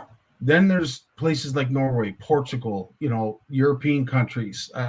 Like, holy smokes, man! I don't know. Maybe it's just me. Maybe I'm overwhelmed. I don't mean to be dramatic, but I just don't. I don't know how we can continue to harvest like we are. But as I said, I've listened to a guy in Iceland who ended up owning all the Atlantic salmon commercial fishing boats in Iceland. It's like what we have on the West Coast with Jim out there, and he's bought up all the West Coast salmon commercial fishing boats out there. This one guy in Iceland bought them all up in Iceland, and he said in the end, I wish you hadn't have done it, because he really put a beating on the Atlantic salmon stock. They dropped. It turns out it was a waste of money in the end, because he had all these ships and fishing licenses and quotas that he couldn't use anymore because the fish just weren't there. And he wiped out all these great local jobs for all these other people at the same time. So he personally decimated not only the fish stocks, but the coastal community, economic sustainability of all these communities in his country. Talk about going to your grave with a big frickin', weight on your back, right? And I will go so far as to say it is my opinion that because of this monopolization of the commercial fishery has led to hard decisions that had to be made by the DFO in order to pull back the amount of fish that are harvested. And again, I don't know all of the great details like you do, Lawrence, but again, the more I talk about our West Coast fishery and the fact that commercial fishing is being restricted, recreational fishing is being restricted. To me, there's something at play here. There's a underlying, I don't know what narrative that is being drawn out and on full display for everyone to see, so that something stops. And I don't know what it is. We're going to find out, I think, going forward. But do you have an opinion on that, Lawrence? I think restrictions are going to be a way of life. And when you're splitting a fish stock with commercial and indigenous interest, and you're splitting it up between those three stakeholders, everyone is going to have a piece of the pie and know what that piece of pie looks like. And when that, when you've eaten your piece of pie, you just don't go back for seconds and thirds, because you had your piece, so you're done, right? And that's how we have to manage it. Yeah. Otherwise, everyone's grabbing, until the pie's gone, and we can't keep doing that. So, we need to know how much of that piece of pie has to go to nature. We eat from it, indigenous, commercial, and then nature has to have its share too. And we can't eat nature's share. So it's if it's well managed, that's how it's going to happen. Mm-hmm. And that's okay, right? That's okay, because we mostly let go of what we're catching anyways. And if we want to harvest some, we can know what that looks like too. So it can totally work well for us. We can still fish. Yeah, I don't disagree. We have time for one more, Lawrence. Go ahead. All right, here I got two more real quick ones. Okay. Port Alberni Stream Guardians are planting Christmas trees into the pools of the Port Alberni Inlet to provide habitat for chum salmon to lay their eggs, so the eggs can have something to stick to, these old Christmas trees. And and promote the fish stock. So go Port Alberni Stream Guardians, go, man! That's fantastic, right? 100%. And thank you for those old Christmas trees. Yeah, agree. And here's something: Simon Fraser University. Last point, they have determined that juvenile salmon are growing larger, faster now than they ever have in the last 100 years. Wow. Yeah. And they think it's probably related to climate change, that there's more opportunity for food, less harsh conditions for them. It's just a more temperate space for them, and they're taking full advantage of it. Well, it makes sense too, because regardless of whether we want to label it as climate change or or what have you. But at the end of the day, I would have to say, based on the information that we're getting, our cycles are warming up. Therefore, our growing season is growing. So yeah, there's a lot to that that I would agree with 100%. It's going to be interesting though to see if for whatever reason we start to normalize, and let's say we get back to what we consider an average temperature, what we're experiencing. Now that we do that, does the growth span change, and do these fish get as big as they are now? That's a whole nother question, my friend. They're young, just because the young ones are getting bigger faster. When they get bigger and switch their diet, what does that mean, right? 100%. No, very true.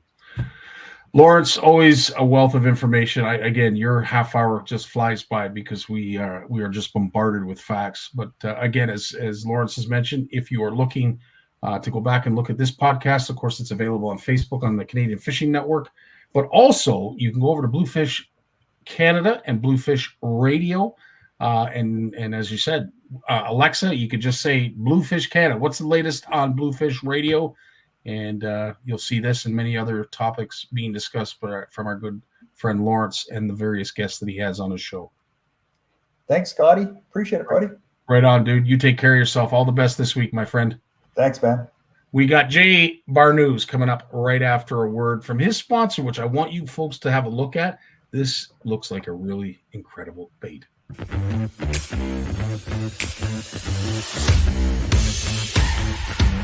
The Finisher is one of the most unique baits I've ever seen. This bait is designed to fish for forward-facing sonar, and you work it with quick, snappy strokes with a rod tip on the semi-slack line to give it a nice side-to-side action. The lateral movement is insane. It may go right twice, then left, then up, then down. I mean, it's all over the place. Not only can you cast it out in front of the boat and fish it back towards you, you can also fish it vertically, so it allows you to change on the fly. The thing that I really like about this bait is some of these fish are suspended. We might be in 30 to 35 feet of water. These fish might be 10 feet off the bottom. And this thing sinks a little bit slower than your typical real heavy glide baits. But what it allows you to do is keep the bait above those suspended fish.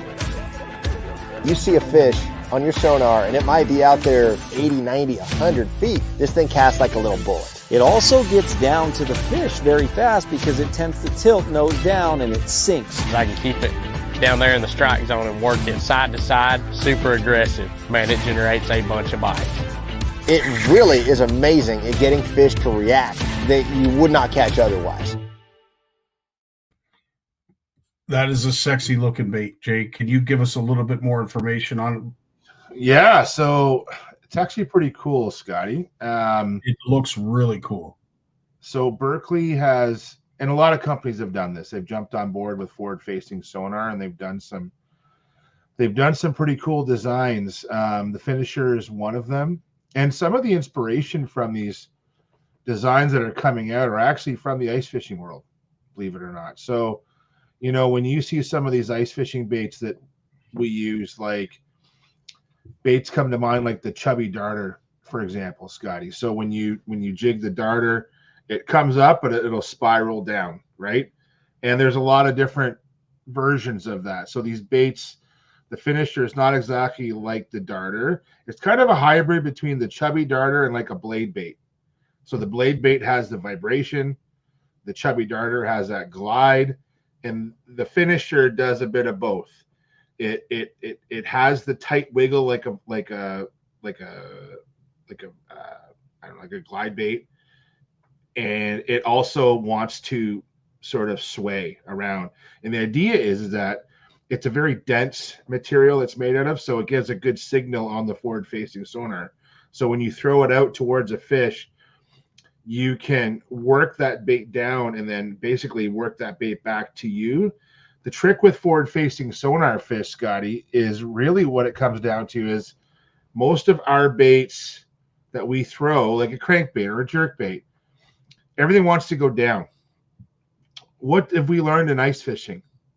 We want to tease a fish, right? Yeah. We want to work the bait up. Yeah. Right? So here we are. We have forward-facing sonar. You got a bunch of fish out here on your screen. I throw it out to them, a jerk bait, let's say, I activate that jerk bait, it goes down.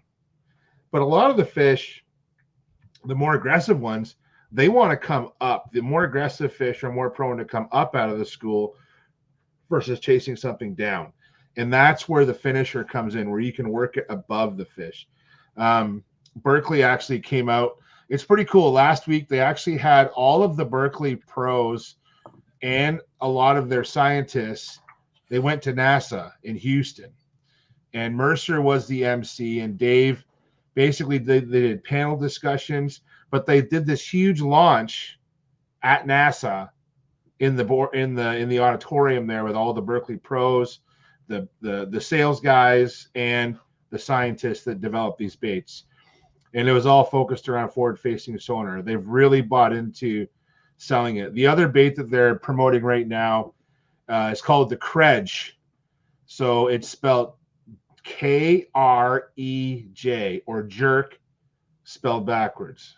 Okay.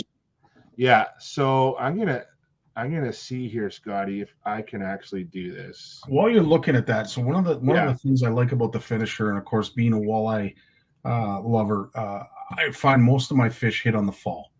And what that bait speaks to me as a walleye angler, more so than maybe a smallie angler, is that presentation that you need, that fish are just above the weed line or just above the bottom.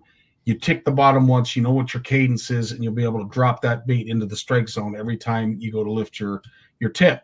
But that slow, meandering, lethargic, downward spiral. Yeah. It's almost like walking the dog underwater is what it looked like to me. Yeah, and so that's kind of what the Krej is doing. So the Krej, and I think I'm sharing it now, Scott. I'm not sure it'll come up or not. There it is, yeah.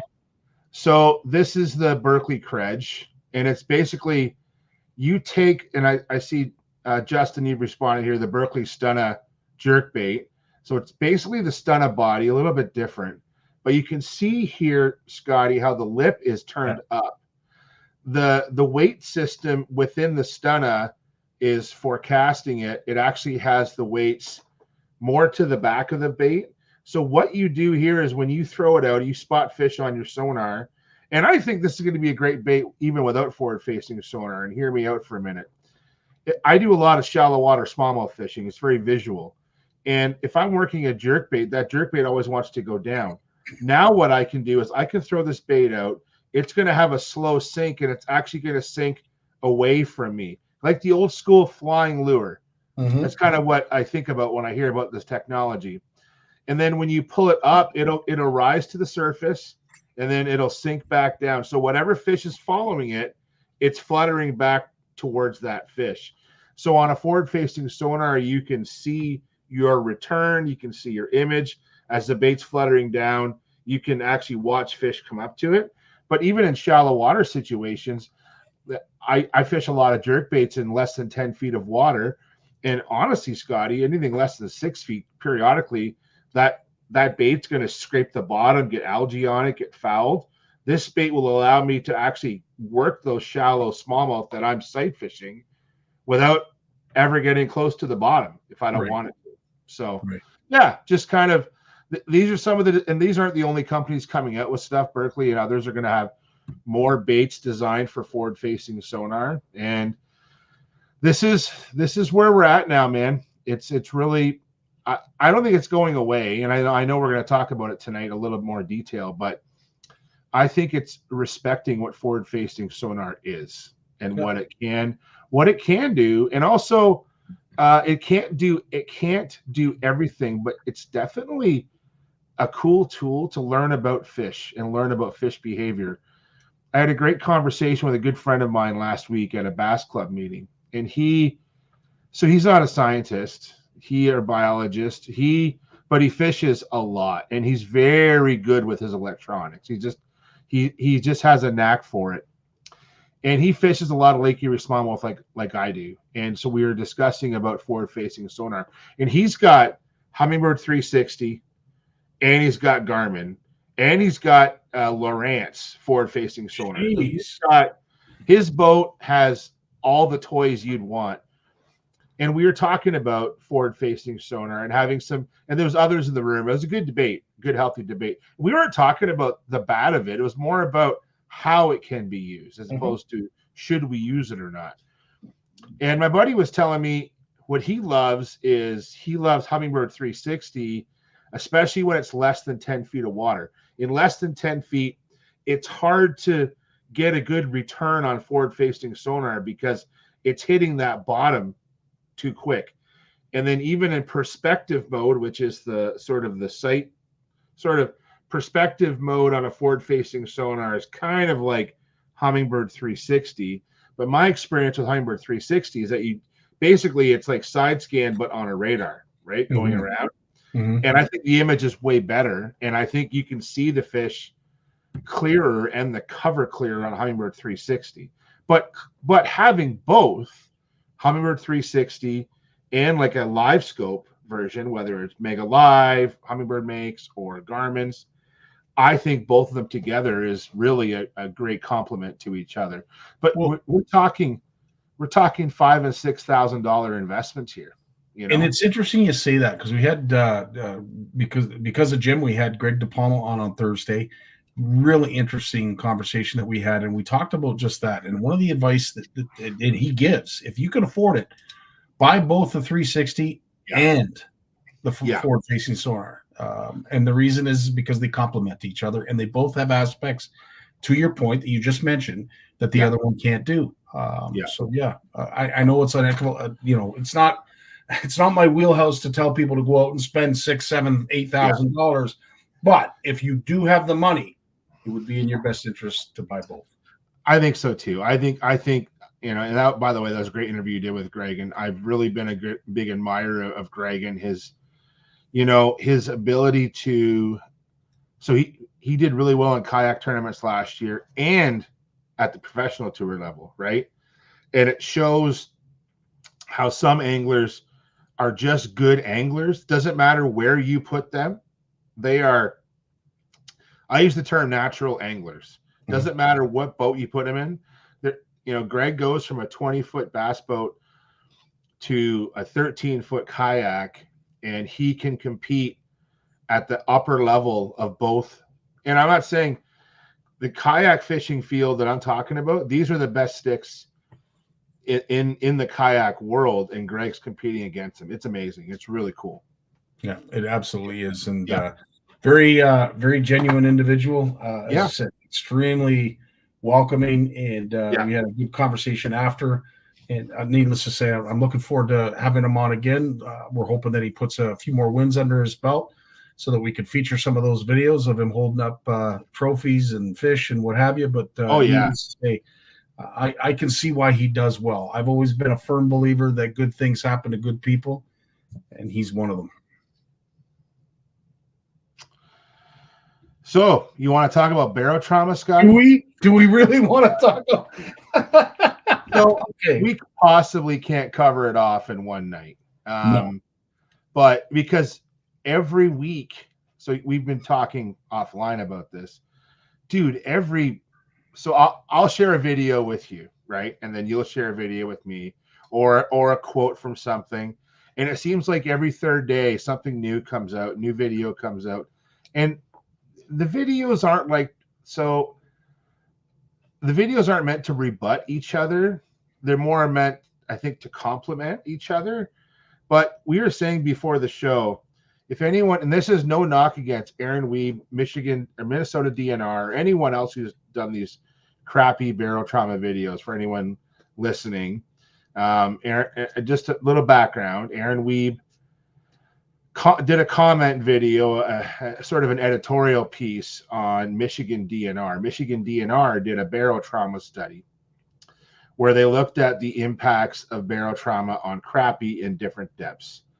And it was their first time doing a study, which, speaking from someone who does studies, sometimes you have to do a few studies to get the study right. This is how science works. I think what Michigan DNR did was the best they could do with the information that they have.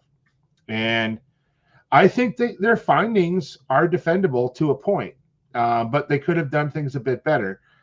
Aaron's video comes out, and I love the guy. And I think his video, you have to watch it all the way through to really get his perspective. And you have to watch his follow-up video where he does like a 96-hour fishing marathon where he keeps crappie in tanks to really see that barotrauma is a problem.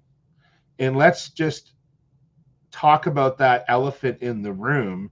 And because if some of his videos, if you just watch the first 10 minutes, he's knocking the research that he's observed, and he's not really, so, and that fits people's agendas, because everyone with forward facing sonar, people are quick to be like, don't tell me how to play with my toys, you know. And it's like, really though, there is a problem here. When forward facing sonar is great, but it's not a way to assess post-release mortality on anything. Yep. Do you see what I'm saying, Scotty? 100%. Right. So I think the key in it all, at the end of it all, was, which I mean, to me, was the message that really needs to be sent out, is the mortality of a fish has a lot to do with how you handle it. Yeah. Yeah. Regardless of the depth that you catch it in, a lot has to go into. A lot has to do with the handling of the fish and how quickly you release it, how often, how long you keep it out of the water, this, that, and everything else, which we're going to get into. But there's some great comments, and I would have to say, Bill, you know, your initial comment is a great submission to us, to one side of the argument that, you know what, if you're fishing deep, just eat them. Some would suggest that, well, why are you fishing them deep? Maybe you should alter your presentations and not go to where the deep fish. Well, then some anglers will say, well, then we can't catch anything, because if we don't fish over 30 feet, we're not going to see any.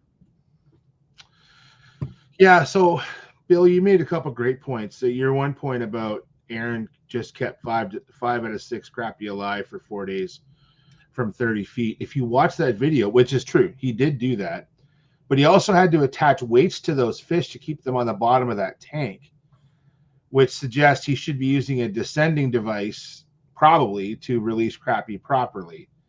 Because even though the fish swim down, I know Michigan DNR used nets. So I keep saying Michigan, Minnesota. It's bloody Yeah, I know what you mean. But they use nets, and I get it. The fish don't always swim straight down. They used those nets probably out of convenience, because that's all they had to use.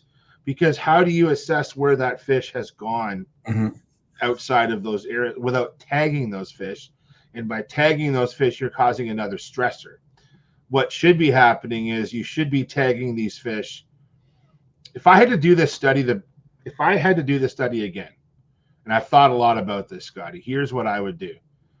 I would go to, we all have read about Dr. Cook. So Steve's, he has a lake in Eastern Ontario where, like, a small lake where they tagged all the bass in the lake, or most of the bass, and they actually studied them for like 24/7 for like 365 days. And they actually, Steve debunked some stories about like lunar phases. Like the bass really didn't change their behavior significantly during lunar phases. It's a really cool study. You'd have to do that with crappie too. You'd have to go in and tag them probably in the spring when they're spawning, or after they spawn, in radio tags or telemetry tags.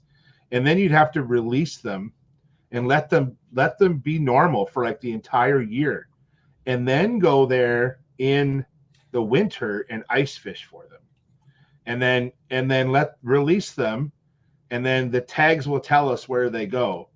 But you can't catch a fish, tag it, and then let it go, because if that fish dies, did it die from barotrauma, or did it die from the stress of being tagged? Because even tagging fish, you and I have talked about this, Scotty, there's a mortality associated with that. Like there's a bias in there that for every, I don't know, depends on the type of fish, the type of tag, so many other things, size of the tag. But in the end, what it comes down to is, can we study these fish? Yes.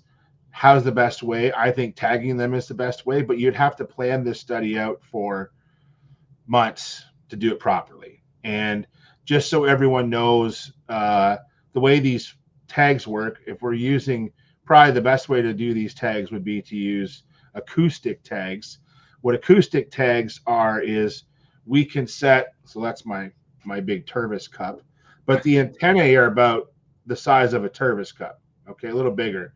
And you actually anchor them into a concrete block at the bottom of the lake.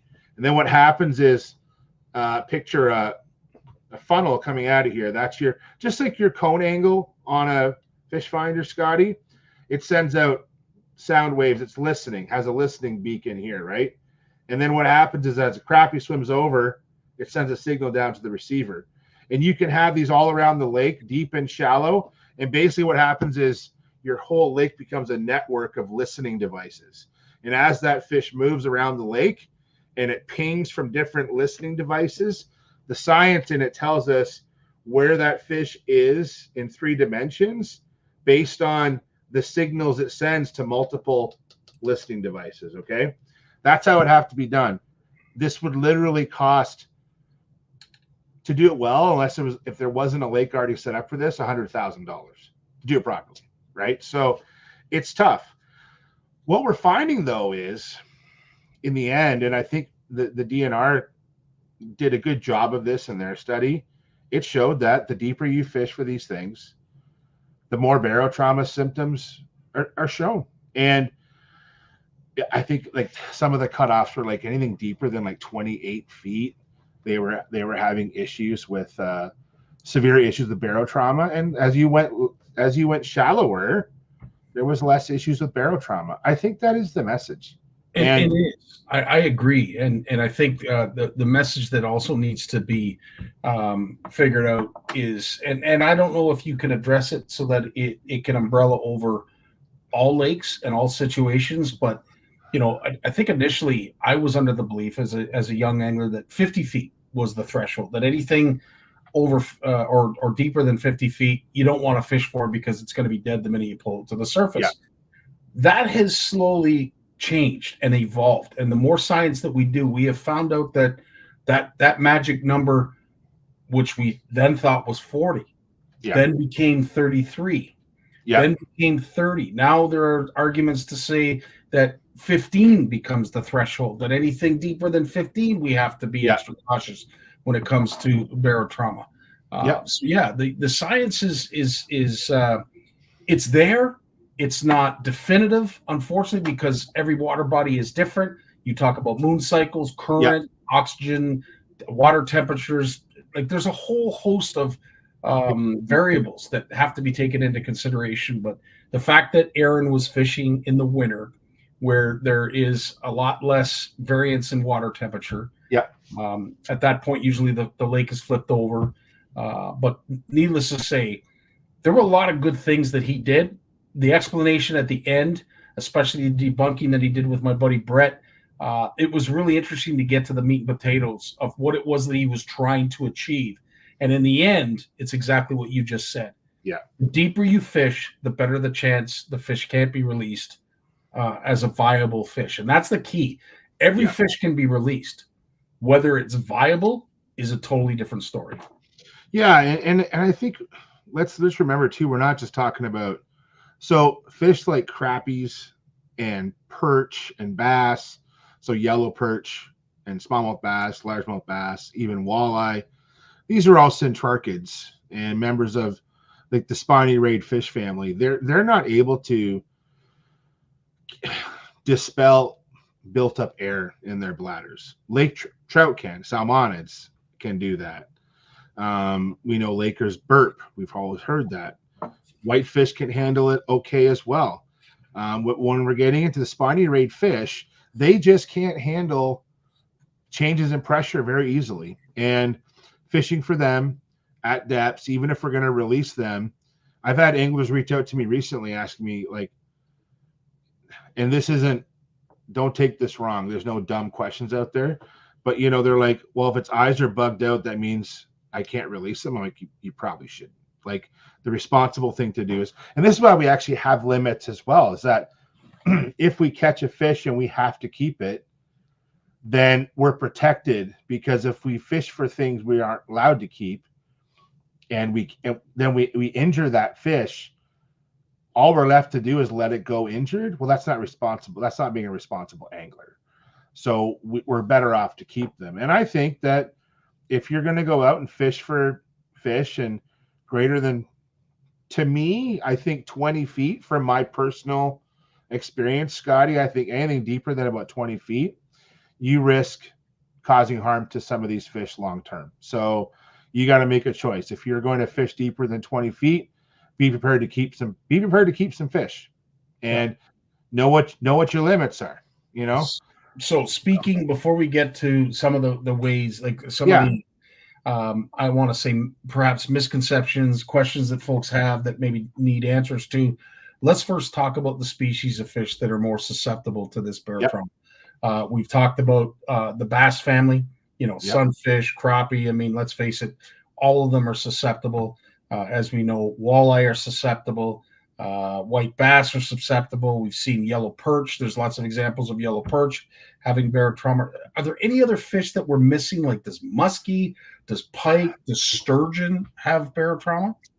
No. So I think that Esochid, so pike and muskie, don't suffer from it that I'm aware of. Sturgeon don't. Sturgeon can come from depth that I've read. They're fine. And most salmon and trout species, including whitefish and ciscos, they don't have barotrauma issues. A lot of these fish, especially salmonids, they move up and down the water column all the time. Like, I don't think you'll see a lot of crappie. My experience with crappie, for example, is once they're in that sort of that deep habitat, so let's say greater than 20 feet, 30 feet, I don't think they move up a lot in short periods of time. Now, you might see ciscos and whitefish do what's called diurnal feeding, where they'll come up and go down over a matter of minutes as some of their prey items are above the sort of near the surface of the water where there's light interactions. They'll go up and feed and go back down to depth. I don't think you see that a lot with spiny rayed fish because they can't regulate their air bladders that easily. So they'll go to depth, but they'll kind of stay at depth for periods of time. And if they do come up quickly, they're going to go back down quickly because they're going to be in a lot of discomfort. So for us as anglers, if we're fishing for spiny rayed fish, all the fish you talked about, Scotty, that have spiny rays, basically is the easiest way to tell them apart. You will find that they do not tolerate being out of their depth range, wherever they've positioned themselves. They don't want to be outside of that for very long, and we have a problem. It's interesting. So Bill, as we know, has fished a lot of toothy critters in his day, namely pike. He has seen, I mean, again, this is his fishery. This is what he is used to seeing. And then you've got Ed McKenzie, longtime guide out on Bay of Quinte, who's actually seen walleye that will come up from depths that you wouldn't imagine that they would, to chase a bait. And at the end of the day, they're like kamikazes. They're literally committing suicide by going after some of these baits. And to an angler, but they probably wouldn't stay there though. I think in that situation, like, so we're reeling them in now, but if it's like a shad that's out over deep water, I agree, Ed. I've seen it myself. Like, you can't believe these things are coming out of, you're in 100 feet of water. These things are 80 feet down and they're torpedoing up to a bait that we're dragging through 20 feet of water. Right. But I don't think I think walleye can do up shallow quick, and then they got to get back down to depth.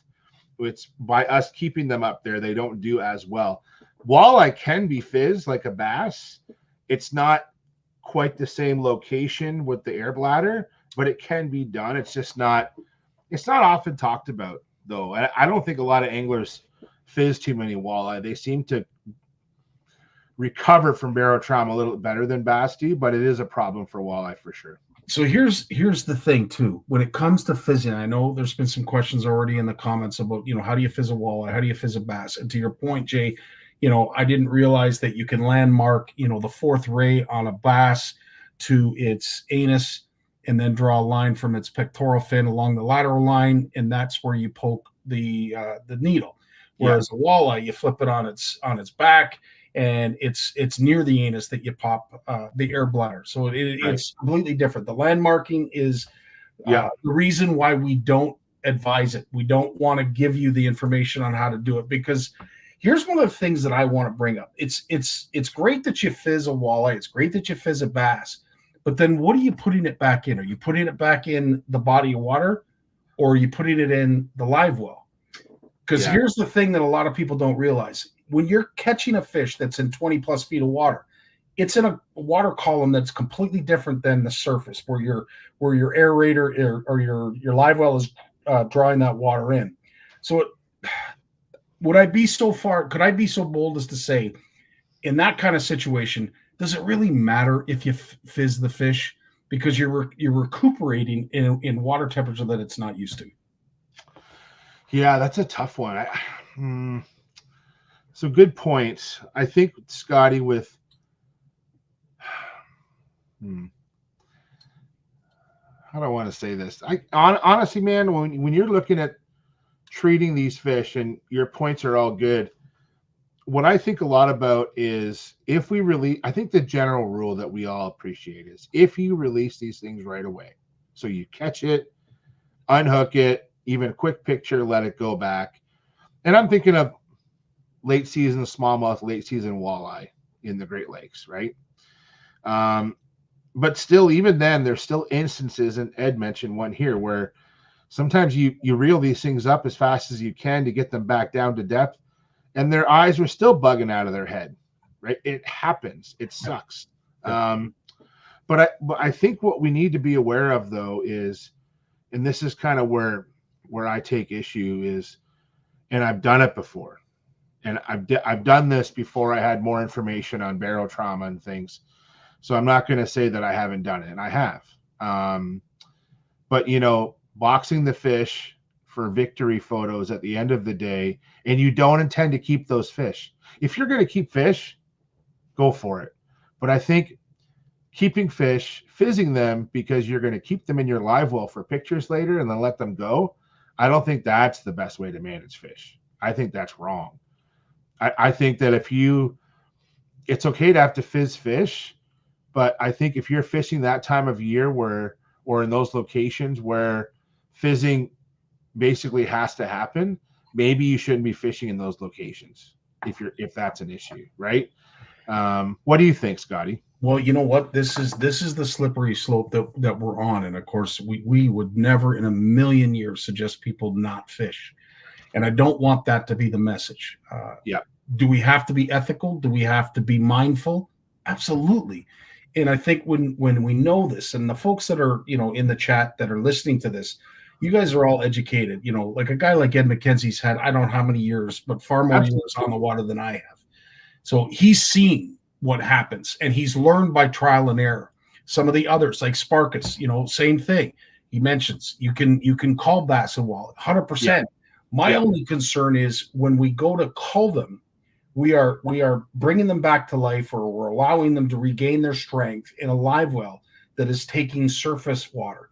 Yeah. When it comes to this barrel trauma and all the science that is associated with it, I can certainly appreciate why Aaron did it in the wintertime, because I think that's the best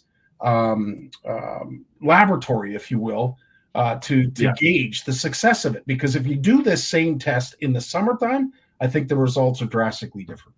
Yeah, I'd agree with that too. And I think that, I think Aaron's videos were really informative, as they usually are. He makes great content. I've been a big fan and still am a big fan of Aaron. Mm-hmm. I just think that his videos, and I don't think he did this on purpose, but a lot of anglers who are so there's this big pro and anti forward facing sonar dichotomy going on. I think that Aaron's videos basically are on the pro forward facing sonar side, meaning how dare you touch my forward facing sonar, right? And I think that's where the videos got touchy, whereas Aaron's videos are trying to tell us broadly that, forward facing sonar is okay, stop worrying about it. But really though, it's not the forward facing sonar that's the problem. It's catching fish from depth is the problem. Forward facing sonar allows us to do that more easily. It also allows us to monitor fish going back down. Aaron made good points about that. but we still don't know the long-term effects of barrel trauma on those fish. And just because they swam away doesn't mean they will live. And, you know, I think a lot of the comments here tonight support that we have to do the smart thing. And if catching them from depth is causing issues, we have to make a decision to either keep them or, you know, or, excuse me, stop fishing and move on to our location. A fishery that always comes to mind, and I appreciate, you know, the folks like Bill Landry and what have you, Corey, that don't know about the Bay of Quinte. There is a majestic piece that I hold sacred when it comes to the Bay of Quinte. And I know when I first went out in the boat with Ed as a guide, as he was our guide, right away we clicked because we had a firm belief that we didn't want to target fish that were deeper than 40 feet. And I think that is sort of an underlying message. At the end of the day, you know, Bay of Quinte is a trophy factory. If you love big walleye, that is a trophy factory. And yes, you can jig them. You can jig them, you know, through the hard water. You can troll at depths 50, 60 feet and put these baits right in front of their nose if you so choose. But at the end of the day, when it comes to maintaining the fishery, there is nothing more important than natural recruitment. And it's important to know that those big trophy walleye, in some cases, not all, but in some cases, are maintaining your fishery. So if you're targeting them, the hope is to do exactly that. Take a picture, recoup it, visit if it has the barrel trauma and signs of it. Not suggesting that is advice that we are you know, holding sacred, that you'd fizz in all situations. I would prefer you not, because if you hit the wrong organ, you're going to kill the fish anyway. If there's a message that I would love to portray to all of our listeners, at the end of the day, we want you guys to go out and catch your fish. We want you to enjoy eating a fish fry. But if you are targeting trophies, do so in an ethical manner, because if you can't release them, you're doing harm to that fishery. To what extent, I don't know. I just know that a 2-pound walleye that produces, you know, 50 to 60,000 eggs is a lot different than that of a 10-pound walleye, which can be upwards of 500,000. That in mind, maybe then you can make the decision on how you're going to approach your fishing. I agree, man. And I think to add to that too is that we often forget that in Ontario and most of Canada, for that matter, we rely heavily on natural reproduction, way more than our comrades to the US, to the south. And because of that, let's think about, you know, and we've talked about on this show, and most listeners are hearing this now, and they know this happens. And what I'm going to say is, our fisheries are not managed. Our limits are not set to be assumed that everyone keeps 5 fish or 4 fish, right? What happens is, if all of us kept our limit, we have a serious issue. And we have to protect the resource by protecting those breeders, because we rely so heavily on natural reproduction to sustain our fisheries. And the minute reproduction drops and angling pressure continues at the same level or gets higher, now we have issues. And we want to avoid that. It's so interesting that you bring that up, because this is one of the notes that I wrote down, that these studies are being done in what I would consider put and take fisheries. You know, perhaps maybe not crappie. I don't know how much we're raising crappie and hatcheries, so I can't comment with great conviction, because I don't know. But when it comes to walleye, and a lot of this research is dedicated towards the walleye, a lot of those walleye fisheries down in the States are put and take. So it's interesting that they're doing this science in a put and take fishery, when we, as you said, we rely so much on natural reproduction, where it's way more important to make sure we're targeting these fish in a manner that we can release them. Yeah, it's, and until we appreciate that, until all of us anglers out there, not just those on this podcast, but on others, geez, they don't understand how much pressure we have, how much pressure our fisheries are under. And should we not rely on natural reproduction? Like, I'll be honest, if you talk to the trout anglers in the world, Scotty, if we just started stocking the hell out of our trout streams, we would have some of the worst trout fishing you could ask for, because we're going to stock all these domestic fish that don't have the genetics to even survive well in our habitats we have for them, right? There's great data that tells us that wild reproducing rainbows, whether they be in the mountains of BC or in headwaters of the Great Lakes, those fish are stronger, more fertile, live longer. Those are the fish we want. And the same can be said, and I believe this wholeheartedly, that the same can be said for all the freshwater fish that we're talking about on this show and beyond. So you want to have a good walleye fishery, release those healthy walleye, and not just release them in a healthy, renewable manner that they can go on and spawn, right? And that might mean not fishing for them at all at certain times. So it's tough. It's tough that we have to sort of carry that burden, but I think a lot of anglers do, and they do that willingly. We carry our own burden. We are a passionate group. That's why we all get so ticked off when someone tells me how to do my business. Yeah. Right? You can't tell me how to use my forward-facing sonar. This not because you're messing with people's passion, right? Yep. You're messing with their, like, people deal with crap every day, dude. Taxes, work, might be family, you might not get along with your family. You deal with crap every day. What gives us pleasure? For a lot of us, it's angling. That's why we're listening to two of us talk.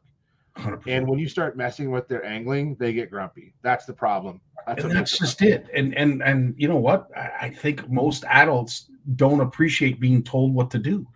I just think it's natural. We would like to think we know. We love folks that come here that offer and educate us. We were trying to do the same, but at the end of the day, we don't all know everything. But the last thing we want to do is preach.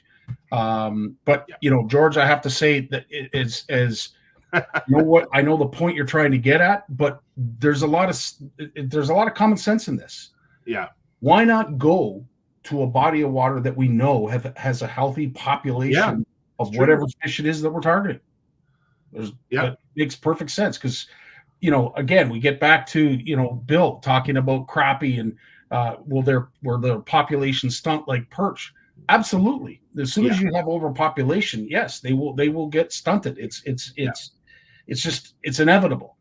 So that's why it's all about management. And that's why I think this barotrauma has become such a focus when it comes to, especially walleye, because I don't think people appreciate how fragile these fisheries are. Lake of the Woods is a perfect example. No one in a million years would have thought the Lake of the Woods walleye would be in the state that it is. Yeah. Could this be a result of barotrauma? We don't know. Definitely some mismanagement, whether it be from the MNR, DNR, or us anglers as a whole. But we all own what's going on in the Lake of the Woods. Yeah, but look at that Lake of the Woods, man. Like, I still think we needed more tough love than we got. Yeah, and I think it's you got a bit of another Skoogog on their hands, Scotty. I hate to say that, but I think that votes play a factor in this, and some of our decision makers don't want to take a hard line when it comes to fishing and regulations. It's tough, and I'm not saying close fisheries, but I think sometimes the science will tell us one thing, and we don't fully listen to the science because science isn't always right. We do our best. It is not the truth, but it's the closest we got. And sometimes we aren't willing to make that hard move. And sometimes that not doing that puts us in a bad place down the road. But that bad place is someone who made that decision might already be retired and gone by then. Mm-hmm. And then it's someone else's problem. And I worry about Lake of the Woods and lakes like that seem to be in a bad place, and we're not taking drastic enough decisions. So agreed. And at the end of the day, I think it was said in that column that Brett was talking to Aaron, and I know Brett and I have talked about it at great length. The last thing we want to do is put it in the hands of folks in politics. I appreciate biologists like you have no idea. Those folks like yourself who are going out and doing that dirty work, that it's a grind. I don't care if you haven't done it. I almost encourage you to get involved, because once you do a creel sample, you'll truly appreciate what goes on behind the scenes. So I just don't want it to be left in the powers of those who don't have the science. If it's becoming a huge problem and we spend too much time bringing it to light, perhaps those will jump on it and do something drastic to change it. So and sometimes these changes go on for a long time and sort of get washed under the rug until things get bad. Go from bad. What's that saying? Go from bad to worse. George's comment here, and we don't want to get too political on the show ever, but there's been some declining walleye stocks in some of these really known lakes for decades. Truly, it's no one's fault other than with these long-lived fish. When something starts to happen, if we don't address it and we let it continue, it's really hard to pull back. So I hate to say it because there's really nothing good that came out of COVID. But when it comes to the walleye situation in Lake of the Woods, I think COVID was probably the best thing that could have happened for the sake of the walleye. And Gord has mentioned it since the 90s that he was concerned. It wasn't that they were having increasing populations, but he was concerned, genuine concern. Well, that concern, I don't know that it got heard. And now it's gone to a point where, you have a gentleman like Gord who is more than just concerned. Like he wants to see some change. And to George's point, let's not poke the bear too much because, again, if we bring to light, who knows what's going to happen. Yeah, and comment from George there, we, the researchers and managers, need to be very sure things are bad until there's the political will to do anything. And unfortunately, that's what hurts the most is by the time we get to that point, there's usually blood spilled on the table, not just from pickerel. In this case, where's Jim dodging Jim bullets? But like, it's not just the fish blood on the table. It's like the bloods and knuckles of the stakeholders that have been going at it for so long, right? Like, one thing I can share in my own professional life is I get paid to contribute to research projects that we're trying to show a change in a resource. So, for example, we did a bunch of research on Phragmites, which is a terrible invasive plant. And we've shown that if you take it out, and that might mean short-term harm to a wetland, let's say, but if done the right way, you can have long-term gain, but we have to sacrifice some things in the beginning. How did we do that? We did that with science. But when science came to the table, Scotty, the stakeholders were at each other, like fighting. I learned early in my career the art of mediation, and not just research, but literally being in a room going, whoa, everyone stop. Let's talk about this. Let's all get back on the same page. Science is going to help you guys answer the questions so what they're arguing about was what science had to do to answer questions, right? And this is science. That's what science is, especially in the management realm, which is typically where my experience has been. And I know colleagues like George here and others, where we develop science to help answer management questions to better manage resources. And, and there's not a more contentious resource in Ontario probably than recreational sport fish, right? So all of these discussions are tough. We don't want to, and again, we don't want to stir the pot too much on this show, but sometimes it's good to talk about it, right? It is. And I will say this in defense of everybody that's listening. Yeah. You unfortunately are not the audience that we're trying to target. We really appreciate you being here. But the unfortunate thing is, and I've been in those stakeholder meetings, you have the wrong people in the room. And the sad thing is they're both arguing about the same thing. Like if you guys just stop and listen to yourselves, you're actually saying the same thing, just in different ways. But the true message needs to get out to those who are, poaching. They're not fishing. They're not angling. They're not enjoying a heritage. They're going out and they're poaching with the intent of filling their freezers. And unfortunately, I don't know bear trauma climate change or anything else is going to stop that unless we are able to get the message out that the only thing that is going to be accepted in Canada is ethical angling, and anything else is illegal and poaching, and we want nothing to do with it. Yeah, and I think, Scotty, the fear, I maybe not fear, but concern that I think we should take to heart is forward-facing sonar if it becomes affordable, right? So we're talking the average angler there's probably using like a fish finder, to me, under $1,000. So you start at 1,000 and go down, it might be a $400 fish finder, it could be $600. You're talking a 4 to 7 inch unit. And some of them have side scan. Like you can get one for $1,000 now with side scan, right? So we're talking a pretty fancy unit, especially if you would have looked back 5 or 10 years ago. Now they're under $1,000. Forward-facing sonar is not even close to that yet. You're still talking like $3,000, give or take a little bit, for even a small setup. But once we start getting under $1,000, let's say, and more people can afford forward-facing sonar, and if forward-facing sonar still is even at that price point effective at catching fish, we might have a problem. We might have a problem with folks, because it once you learn it, it's easy to get dialed in and catch a lot of fish with it. Mm-hmm. I think right now, most of the fraternity who's using it, they are responsible. They are very responsible anglers, and they're not going to abuse it. But the average angler, once they get their hands on this, and everybody wants to catch a limit. Like, talk to any of my neighbors who go bass fishing in Lake Erie. How's your day? Oh, we were one short of a limit. Or, oh yeah, we caught 2 limits today. We only kept 1, but we could have kept 2. Like that's how they think, right? And they're not the majority, but they harvest a lot of fish. And I think that the fish harvesters out there, when they get their hands on forward-facing sonar at a reasonable price point, that's when things are going to get interesting. Unless we change the rhetoric that we've been talking about tonight. For sure. 100%.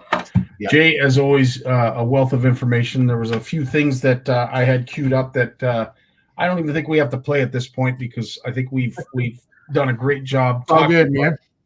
If there are questions, though, and I really know there's only 16 of you like watching right now, but those who watch this after the fact, if you have any questions, perhaps maybe there's a question out there that hasn't been asked or answered about reeling up a fish that is deep slowly. Does that have any effect? I would say there's varying degrees on that answer. I don't know there's a definitive yes or no. But at the end of the day, I think the message that both Jay and I want you guys to take away, and gals, is that if you are looking to target fish over that 30-foot depth, I want to say anything over 15 can be considered dangerous, but that 30-foot depth, it might be in your best interest to think first about keeping that fish as opposed to releasing it. Yeah. But more importantly, diagnose the barotrauma. And maybe next week, what we'll do is we'll get examples of what they can look for when it comes to barotrauma, because it's not that easy to No, we can talk about that for sure. Yep. Right. Sounds great.